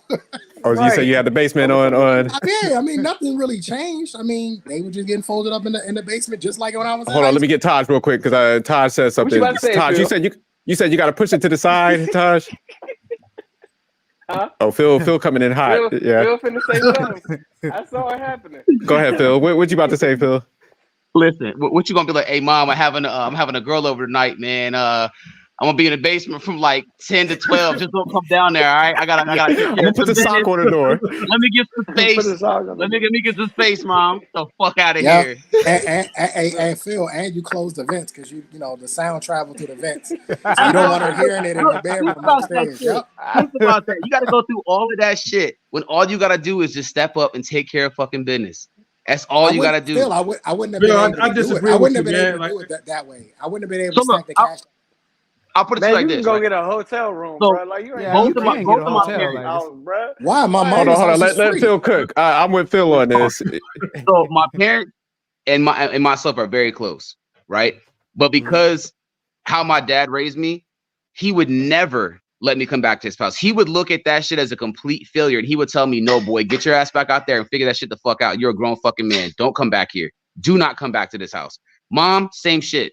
It's not gonna happen. They know how I am as a person. They know how hard I've worked my whole life to get where I'm at. They know that I would never put myself in a situation where I would ever have to come back to their fucking house. And if I did, they'd be like, "Nah, go figure it out." It's not gonna happen. So if you It's hit- at Well, this well, point, Hold on. I got a Yeah, question for rock Phil, bottom. and this rock is bottom. I got a question. I guess there is If a you benefit hit to not rock having a bottom, dad. if you hit rock bottom, you don't think they'll open their doors for you? You nigga, I living would out never here hit on the rock streets bottom. homeless? I'm built different. It's not gonna happen. Okay. Bro, I'm trying to tell you, be careful Shout with out to those Phil. words, because Phil you might ain't- be put in a position Sorry. where you're going to have to eat those I words, mean, bro. I'm trying to tell you. there's what we think we are, then there's reality. Like, Oh, okay, cool. In Well, my reality- reality is I know who I am, nigga. You may be somebody different, but I know who the fuck I am. It's not gonna happen. Stand firm, Phil. hey, you can It's know, not happening you for can me, know, bro. you can It's know not happening. exactly who you are. There's nobody more powerful than the Almighty, and He has a Okay. way to humble motherfuckers who think that they know That's everything. what I'm trying to tell That's them. You gotta all be I'm careful gonna what you're say. saying, bro. The I word know. power. I got the same mindset as Phil, though. That's what I'm saying. You want to throw God in this? Okay, all right. They No, left. But Phil, let I'm me- just saying, like that's They left. I'm God. gonna let y'all have it. I'm gonna let y'all have it. let me ask Phil a question. Phil, I got a quick question for you. So, do you think like the fact that your parents pushed you like that is who you are now today, Absolutely. and that's why My it kind of like dad- molded your mindset where you're like, look, I will find a way. If I have to work like 2 to 3 jobs, I'm gonna make it happen. I'll put it to you like this. When I was 20 years old, right? I moved out of my parents' house. Like I left. Like I did try to do the college thing, couldn't do it no more. I had my daughter very, very young. I worked 3 jobs to take care of myself and her mother. And I did it for many, many, many years. And I never went back to fuck home. It never happened. I never did it. I would go back to help them out or have a conversation with them, but I figured that shit out. I had too much. I was like, nah, I'm a man. I'm not going back home. My dad taught me way different, raised me way different. Mom did the same shit, as well as my grandmother and my brothers. It's not going to happen. Not for me. You know, Look, I don't. So I don't, did you? I don't Just dis- one I last don't question disagree- for I don't Phil. One last disagree with question. I'm Phil. gonna come to you guys. So Phil, did you kind of look at it like, if I ever like failed, then that would be like a failure in life? Is that how you kind of interpret it? You looked at it like, if I went back home, I failed. I 100% failed. Yes. I understand where he's coming from, because that's the same way I looked at it. I'm like, man, if I go back home, like I couldn't do it. But I do see what you guys are saying too. It does make sense. You will generate wealth. But I'm like, my mindset's like, Phil, like, even though it would be probably a better route, I couldn't do it, man.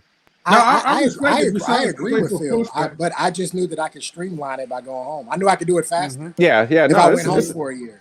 But Phil's not wrong. I don't disagree with him. I'm of the same brain. Like I didn't need to go home, but I just knew if I sacrificed 1 year of being in that house and stacking cash, I would be much further ahead in that 1 year. No, it's definitely smarter. Right. That's what I'm saying. I think mine is my ego, man. That's what hurts me a lot. I wish that I had that option at any point. Like, I mean, like some I've people had don't it- have that I've had it option. early on where I didn't make enough money or didn't have the mindset about like longevity and wanting to buy a home. if I did at that time, I probably wouldn't have been able to save up enough to even have the home, right? To be able to put the down payment at that early age. But as I got older, that no longer became an option for me. So all I have is to figure it out. So I have to rent a space until I get to the point where I can buy a home. So that's where I'm at. But like, I wish I did have stable parents to where I can go stay in their basement for a year and save money. At this point, man, I'd buy an apartment complex after that year. I'd save so much money, bro. Like, and live in one of the upstairs units, and like turn one of the units into a double suite or something, like, and be up there, and legacy set from there. I know these Pakistani guys that when they got out of college, they went back home, and they're in their 30s now, but they wound up buying nice houses, and their houses are next to each other. And we're talking like 4-bedroom homes because they were able to stack so much cash from the time they graduated from college until the time they actually went out. This is like 6, 7 years, 8 years, and they were just able to, and they wound up being able to buy these 2 houses next to each other. Cash. I think they had a little help from family too, but it's just the thought process of like. Yeah, we don't like a lot of cultures don't think like that, but their cultures actually think that way. Like, no, come home. Yeah. Guys, I gotta get going though, but this was definitely like a good show, man, to talk about. Hey, thanks for pulling up M3, man. Hey, no problem, man. All right, see you later, guys, man. All right, bro. Take it easy. All right, guys. So let me ask you guys, because I definitely, like you said, especially Trey, when you're talking about like you getting a property and now you're like light years ahead now. You think like because people like me, I can just admit, like I said, I had a lot of ego, but it's just like, do you think we need to start changing our mindset to start looking at it as like, instead of like, maybe we're pushing our kids out too early as like a investments kind of, because like you and Manic said a good thing. I know he, got his property and stuff like that. So it does make sense, man. Yeah. If you're going to set them on the right path, by all means, like, there's just a lot of parents, they feel like their parenting is done at 18. I just got to get you to 18. And then they done with you. To me, I don't see it that way. I see parenting as it changes as you age. The guidance changes as you age. When you get 18, I got to start to get you prepared for when it's time for you to retire. You know what I mean? So, I want you to come home, and I want you to stack your cash, and I want you to learn how to invest. I want you to learn what an ARV is, and an LTV and DTI. And you need to know what all this stuff is so that we can put you in the right positions when you do leave. And if I do this correctly, guess what you can do? You can teach the generation that comes behind you. And we can start to make this a cyclic thing like other cultures do. Okay, and just to piggyback right off Trey's, the fact that he was able to get 2 properties, one investment and one that he's staying in, it's like 30. His daughter will become 30 one day, and if he stays, if you stay just in your own properties, not only will you have all that equity built, like it will be paid off, and your daughter will have that'll be passed down. And if she does the same thing you do, and she gets 2 more properties, boom, that's passed down. And it's just like, this is how wealth is created. So it's just like people can come into this, we don't have to be like our parents or our great grandparents who came and worked and then left and didn't have anything to really show for it. It's like, we're going to be, everybody who's owning these properties, you're going to be leaving something. If it's not the property, it's going to be the equity that the property has accrued with. It's going to be a nice bump for them to put down. Like, I mean, I don't know Trey's situation, but if his daughter decides to get married, it's like Trey could literally just sell one of his properties and say, hey, here's your down payment for your first house, or here's your whole house paid for already, just because of the equity that's built up. Like, he has that option, and it's just like, hey guys, because he made that sacrifice for 1 year, man. And that's just crazy that people can't. Yeah, it was all right. Peace, Jess. It's just he made that sacrifice for 1 year, and it's just crazy to me that people can't process making a sacrifice for 1 year that not only will put you in a better place, but will put your legacy for your whole family and generationally, like for the future. Like, it's just so short-sighted to just think solely on ego. Hey, look, Manic, is it embarrassing when you take a girl out and you ain't got nowhere to bring her at the end of the night? Yeah, that shit is embarrassing. Because you're going back home to your mom's house. Is it embarrassing? Yeah, it's embarrassing. But I mean, embarrassing for a little while. Yeah, and on top of that, Trey, like, if you're taking a girl out, they out here eating meatloaf with their mom, with their girlfriend and shit. And TV you think dinners you're gonna and bring shit. her back, you could always get a hotel. because a hotel for one night is a hell of a lot cheaper than and you can take her to a nice hotel. You can put 5 stars. It's like that's still gonna be cheaper than paying rent. But Let me you ask sound you like this. you was broke when you was first staying there. You was at the Red Roof Inn and shit. Let me ask man a Yeah, good question. we was at the Motel Yeah, 6. I'm asking you a question. All right, go ahead, Phil. When it comes to, so like, would you consider a sacrifice, right? So Mhm. you've seen where I stay at, right? It's not the best location at all, right? I'm staying there for a reason. I'm staying there to stack up my money, right? I could have an amazing place if I wanted to, but that's not where I want to stay. I want to save my money and get a bomb ass place. So to your point, have the money thing to where I can put something up for Bella one day where she can have, where she can stay. It's all these different things, right? I'm choosing to live in a lower income area for that reason. Would you consider the only sacrifice in the sense that just living with your parents for a year, or is that the only like sacrifice type situation that you could, that you're like gonna be okay with, or is my situation that in the same? There's different sacrifices. There's absolutely sacrificing what you can have and what you're actually doing, and so that you can save up more money, and that's a sacrifice too. It's not a knock, but I mean, there's just levels of sacrifice. It is more uncomfortable to not have your own place and stay with your parents, just like y'all said, like, hey, I couldn't do it. It's just like, but that's a different level of sacrifice than having your place in like an environment that you wouldn't necessarily say, hey, I love this place. So I mean, it's both sacrifices, but it's just on different levels. And it's just like, hey, I'm willing to sacrifice a whole lot, And look, I'm with Phil though. I couldn't do it. I want to clear this up though. Everyone is not going to be me, and I understand that. I was raised a little bit differently than you guys are raised, and some parents are more welcome than others, right? I would never have the option to go back home. That's just me. Whether I wanted to or not, my parents would not let that shit happen. So I have no choice but to figure it out. So for me, it's like, that was never a thought in my mind. I'm going to have to figure something out. And I think somebody said, I'm gonna have to stay in a hotel for a few years if I have to, because that's the only option I got. I can't go to my pops. I can't go to my mom. It's not there for me. My parents love me, but they know what I've done in my life. And they're like, Philip is never going to come back. He's never going to put himself in this situation. It's just not going to, we know that about him. Other people that in my life, they'd be like, we expect that of them, but not of you. So they hold me to a different standard. And that's the thing that I can't get over. So not to say that anybody's decision that they've made to do whatever they want, you make the sacrifice, you make the sacrifice. But I just know where I am limited to. That's all I'm saying. Yeah. So I'm actually in the middle of reading a book, Dave Ramsey's Total Money Makeover. And like one of the first pieces of advice is like when you're trying to, build wealth and go to like the next level is you're going to do a lot of shit that most people are going to look at you and frown upon. Like, I don't expect most people to be like, oh yeah, I'll make that sacrifice for 1 year. I expect people to say it, but to actually do it is a completely different story. So it's not going to be it's never the popular opinion to like save money and make sacrifices, because if that were the case, we wouldn't have so much consumer debt. The whole economy wouldn't be, the way it is. Banks wouldn't be as successful if people really bunkered down and just made sacrifices. So we're not, commercials, everything, like our whole consumerism, American consumerism, it's not set up for you to make those sacrifices and just use your money and not try to leverage debt as a tool. But I think when you put all that stuff aside and you think about the big picture and grand scheme of things, in order to get to the highest level, you have to do things that most people are not willing to do.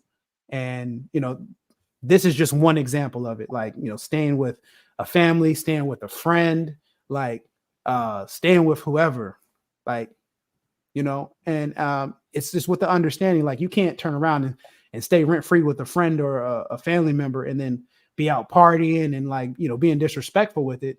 But if you're in there like legit saving the money and you're just like, hey, you know what? I can't do anything for you now. And I may not ever be able to do something for you. But what I can promise you is that one day I'm going to pay it forward. That might be good enough. No, it's definitely solid, because I do agree with, like I said, I understand Phil's mindset, because that's how I was brought up. And I just, there's no way in hell I was going back home. So I understand his mindset. And I definitely understand what you guys are saying as far as like letting somebody build. Because, like my son, he's going to school. So we're not worried about like charging him or nothing. But, time he gets out of school and stuff, is like, all right, you gotta have a plan because you do eventually got to push somebody out the nest, and let them grow up and stuff. But like with Phil, what you were saying as far as the sacrifice, I mean, he's building a certain mindset, so I understand that too, because as harsh as it might sound, that could put somebody in that different category with a mindset where it's just like, I refuse to fail and stuff. Yeah. So I understand why he's also doing it. I got Go a question ahead. for you, Jerk. So your son, like say he graduates and he secures a good job, like a good paying job. Let's say he's making like, entry level, let's say he's making like 50,000 a year. And he says, Dad, I really want to buy a property. Can I stay here for a year or 2 years to save up my money? And he's actually doing it. Like he's not going out playing around. Are you kicking him out and saying, nah, you got money, you got to get it shaken, you got to rent? Or are you going to allow him to like save and build up a nice down payment and nest egg and for him? Like are you kicking him out? Yeah, he's got to go. you got to taste that real life, man. I do see what y'all saying. So like, if he goes out there and he's executing, then if he stumbles, then he could come back. But I'm a firm believer, like you do got to go face the world at a certain point. Mm-hmm. Like you said, because you wouldn't want him to face the world with the property. Hey, Jerk, this is what I'm gonna say, bro. At what point, right? Because I know I see you thinking, right? How I would need my child to know what it feels like to struggle. I would not want my daughter to know that she just has everything and or have the option to always come back to my place. That cannot be the mindset. If I build her, I built you a life. You have a house, you have this, you have that. That's all good and well, but guess what? She didn't work hard to get that shit. I had to bust my ass to build that up for her. Yeah, and that's where he's now given that life as opposed to working hard for it. No, I get what you guys are saying, but I want my daughter to work for that shit. I don't want it to be given. And that's why, because like you said, once you hop out there, I can help you out. Once you go to that and I see that grind, I will invest in you. But it's just like, I don't want to like make it too easy to the point where like Phil's saying, like, you don't appreciate kind of what you have. Because a lot of times I have seen kids and I know like you and Trey did a good job with it. But it's just like, I do see people that even in the job where I have to like do performance appraisals on them and their parents kind of just push them through it. They're like delusional to a certain degree. So I think you do got to let people feel a little hardships and gain certain things. Then you could tackle into what they have. So, but like I said, you guys don't have a bad strategy. But let me, I got a question for Taj. Taj, do you think like, I know you said you let your daughter stay at the house and build up also. Do you think it would be different if you had a son? Like you would give him like different treatment, or would you would it be even across the board? No, if I had a son, which is why I don't think God has blessed me with one, nor will I don't think he ever will actually.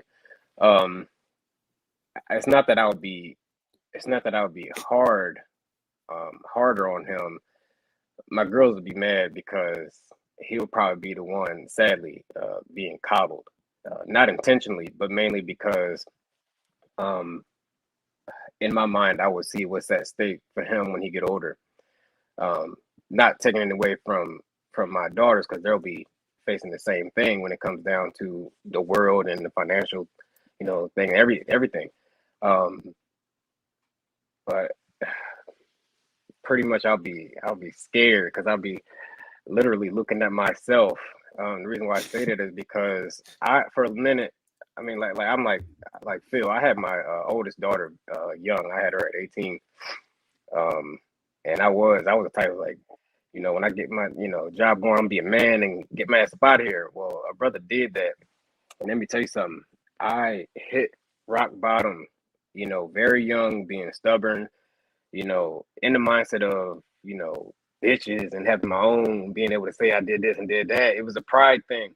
And the nigga was homeless. And at the time I had my kid because her mom up and left, or her birth mother up and left, didn't want nothing to do with her no more, or myself. And I didn't know what the fuck I was doing with my baby.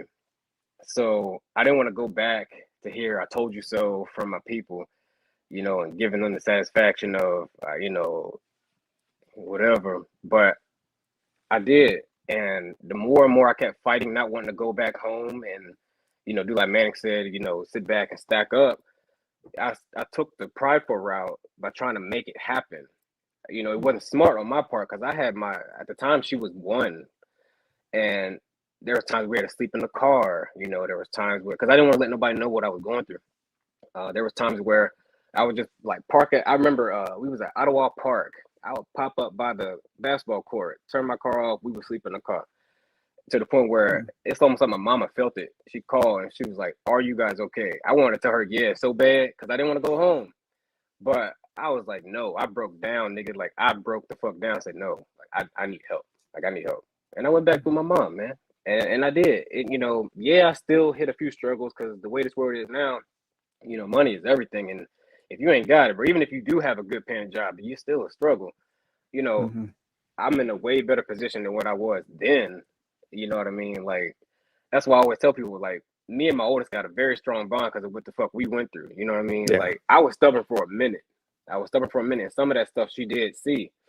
So I have no problem going back home. I have no problem, telling my daughters, letting them know, like, hey, you stay with daddy like long as you want. You still my babies at the end of the day. And I want you to, for what I'm going to make sure now, moving forward, I'm not going to be in a position where you guys won't be able to do that or like have to do that, but have to like help me out at the same time. No, I want you guys to be able to stay home, stack up your money, go to school, do whatever you want to do with your life, figure out your plan.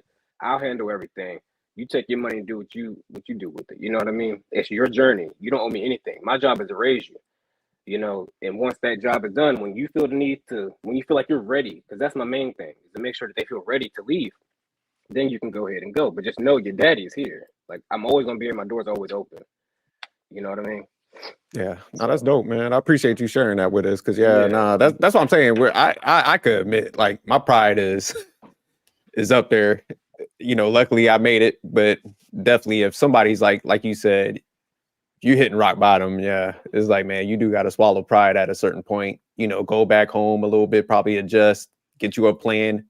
Not like what Manic said. You don't take advantage of the situation. You make sure you're taking care of your family, even if they're not like, I'll say, charging you rent or anything. You make sure, man, you picking up groceries, you going out to eat, you picking them up something. You definitely show that appreciation. Don't sit there and take advantage. But nah, that was dope.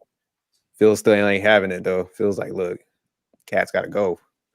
Nah, it's not that, man. Like I said, I hear everybody's take, and I appreciate everybody's take. I just have a different. I was just raised a little bit different. That's all. Yeah. Right. Yeah. No, I push you to who you are. I mean, same for me, but I do think, like, sometimes, like, everybody might not make it out like me and you did, Phil, with that mindset. So it's just like, if you are in a bad situation, it's like, man, you do need to take your ass home. Like, at a certain point, like, you gotta be realistic with the shit. So I would much rather be like, hey, mom, dad, can you float me like $100 so I can stay in a hotel, as opposed to going home and I'll pay you back. Something like that. That's what I would do. I don't know that I would go home. Yeah, I'm with you. Now, I had the same mindset, Phil. Like, that's what I'm saying. I understood you. That's why I was like cracking up, because it wasn't even an option in my mind. And it was funny. Like, when I grew up, my parents was like, man, you could have stayed at the house. I was like, in my mind, I could have said it. I just was determined to never come back. That was my like goal and stuff. So I know I always have a backup plan though. Always have Manic that I can get a loan from. So like, I'm not even tripping on that. Yes. So my man got deep pockets. Yeah, we gonna rob him. Like Him and Trey. I'm about to move into Trey shit. 30 racks. Let me hold 30 racks for a couple weeks. I'll give you the 30 racks, but I'm gonna need about 47 back. I'm like, all right, cool, that's fine. It's not a problem. I got you. Yeah. No, but a lot of different cultures, take the approach completely differently. Like, I mean, they'll do some stuff that's just like, their level of sacrifice is on a whole different level, because they come from different extremes, to where it'll be like 3 families living together and they all just chipping in and just stacking up bread, and eventually they get to a point where a lot of them then use that money to fund businesses, to where it after one generation, they're in they're in a whole different stratosphere as far as like wealth and what they have and assets and but it's just different levels, you know. And even if it's not your parents, like if you had Phil, if you had you had your brother that lived like super close and was in the area, and you were just like, hey, I mean, could you stay with him for a year? And he was like, hey, you could stay here, save up your money. Like, I got my own place. I got an extra room for you. It'll be a little uncomfortable, obviously, because I got my situation going on. But, I want you to be a homeowner. So stack up your bread, don't even worry about nothing for a year and just make sure you're stacking up that bread. So could you do something like that? I'd be a little bit more inclined to do that. However, I would have to be like, I gotta pay for something. Yeah. See, that's how I am. I couldn't just. I could not do a whole year. Like, I'd like give me 3 major bills you have so I can pay for it. Just because somebody said it earlier, like you got to show appreciation for the person that you're like staying with. Yeah. So if my brother decided to let me in, which only one of my brothers would let that shit happen for one. But if he would be like, absolutely, come on in. And I know it in his mind, he wouldn't want anything from me. However, I'd be like, nah, dude, I'm gonna do this because you're helping me out. So yes, if it was my brothers, I'd be more inclined to do that. Yeah. Mm-hmm.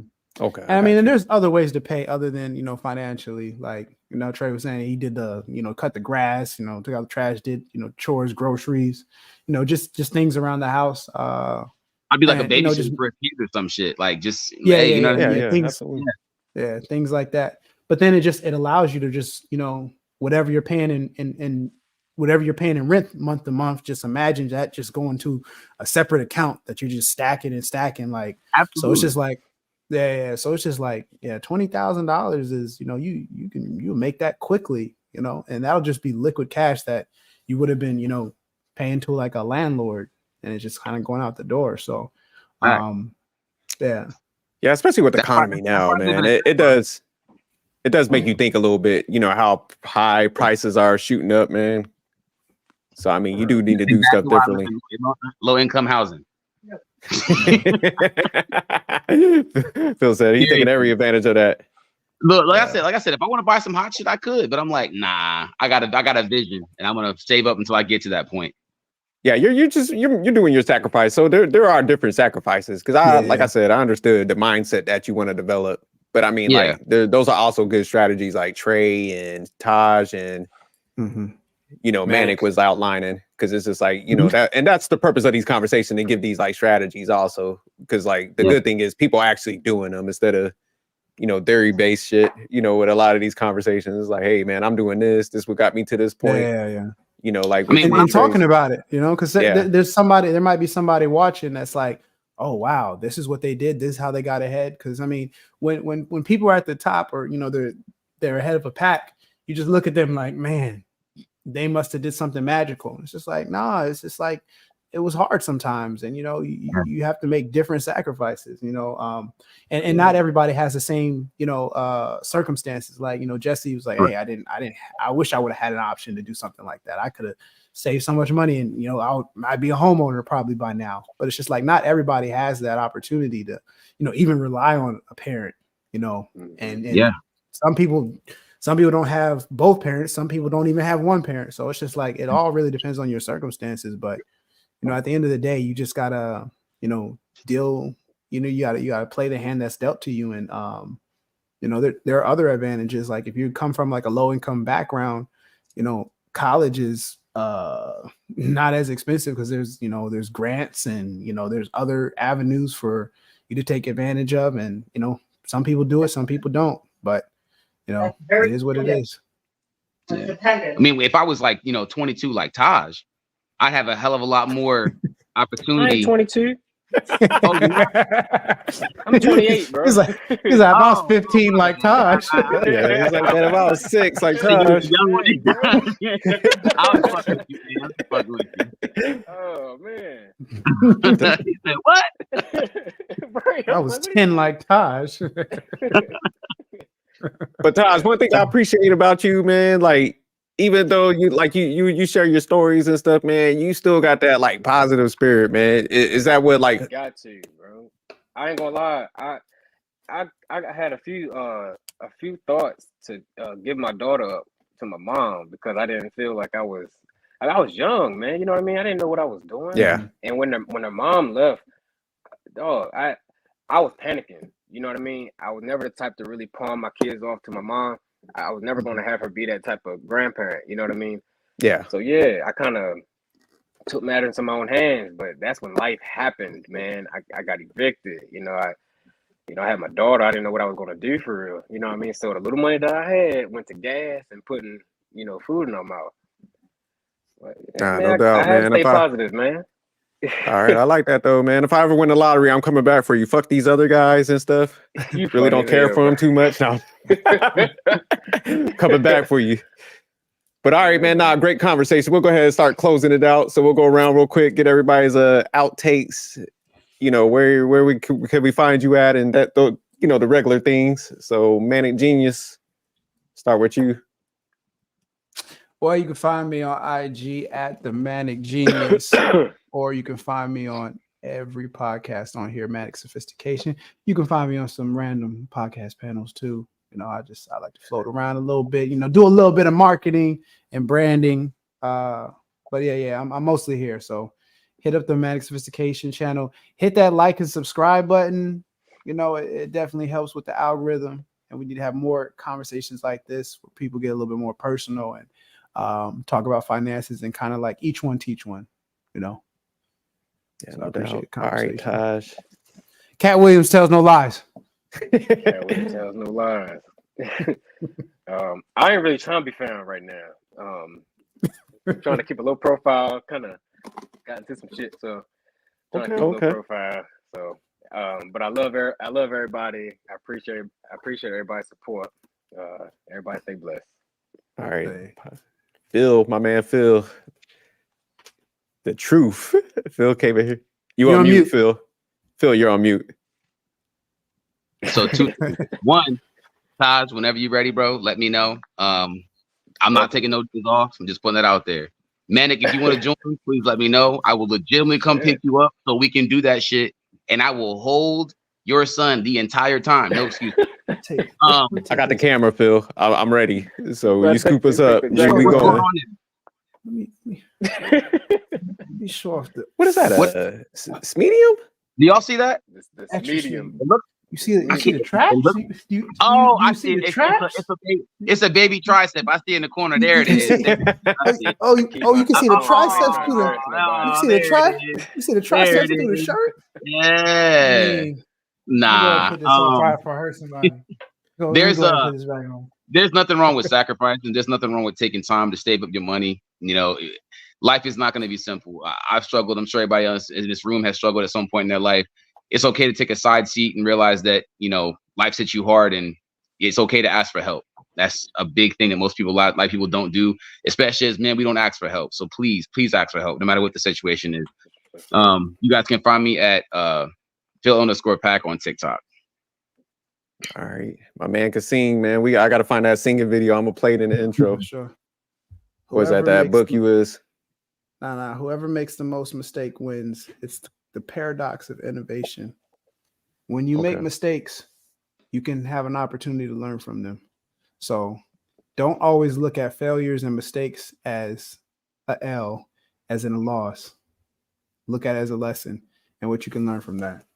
That book kind of sounds like some loser shit, though. It says who makes the most mistakes. I agree. You can make some mistakes, but the most, that's what we striving for. Fuck that. We're striving to win, but sometimes you don't always win. Sometimes you have. I agree with that, but it says who makes the most mistakes. Another one, man. Yeah. Fear, man. Fear is your best friend. It may sound weird, but fear can push you to do some things. I'm trying to tell you. Fear is your best friend, not your enemy. Not your enemy. Agreed. You'll know what I mean when you go through the shit. No, I feel you. Right. But all right, my parting words. I would like to give a shout out to Phil. His gangster was on 10 tonight. He was not backing down. He was like, "These guys are soft. I don't understand your mindset, but God damn it, I'm a stunt and I'm a flex on you guys." so shout out to Phil. Good topics, man. That's why I do like these discussions. I like everybody's different backgrounds, takes on stuff. So we CLS should be back. He's out international playboy out there doing his thing. So he should be back next week and everybody should start floating back in. But like Manic said, you can find us on this channel. We've been floating around. You know, I've been doing some stuff with M3 on Saturday. We do breakdowns. So I'll start sharing the link. Check that out if y'all want to. And just keep tuning in and keep sending us like different topics y'all want us to break down. Even people on the panel, like send me the topics y'all want to discuss and we'll keep on breaking those down. But have fun. Peace. Thanks for tuning in. And shout out to everybody that was hitting the chat, man. We're trying to get better, you know, at reading out the chat. So Callie, Mariah came in, you know, Trey pulled up, Game Changer, Knowledge Relationships, King Cleo. You know, did we miss any more? Travel One always coming through supporting. So yeah, I just wanted to shout out a couple Easy Money Jones is still mega, so and amazing, of course, supporting. Oh shit. The real one. Let me say something to the real one. Oh, go ahead. So real. Me and my friend was laughing. We watched one episode one day. We were talking about narcissists and stuff like that. And I saw the comment by Travel One. I want to shout out to Travel One. I don't know you, but I do want to apologize because I took the time and read your comment. You said male narcissists are the worst. You didn't say all men are the worst or something like that. I said, and I made the comment of who hurt you. That's my bad. All right, that was wrong of me. I actually don't know what the hell was going on with me that day, but I did want to shout you out and apologize for real because that wasn't right. So, oh, look at this grown up. Never apologize on this panel again. Like now I'm that, just shut up, man. Look, hey, I didn't want to think that I was being negative with her, man. You know what I mean?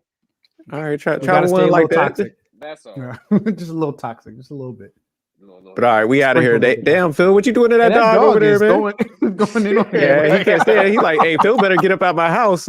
Phil, why you violating his space? He won't leave me the fuck alone, dude. Like, hey, he mad at you. He's like, look, man.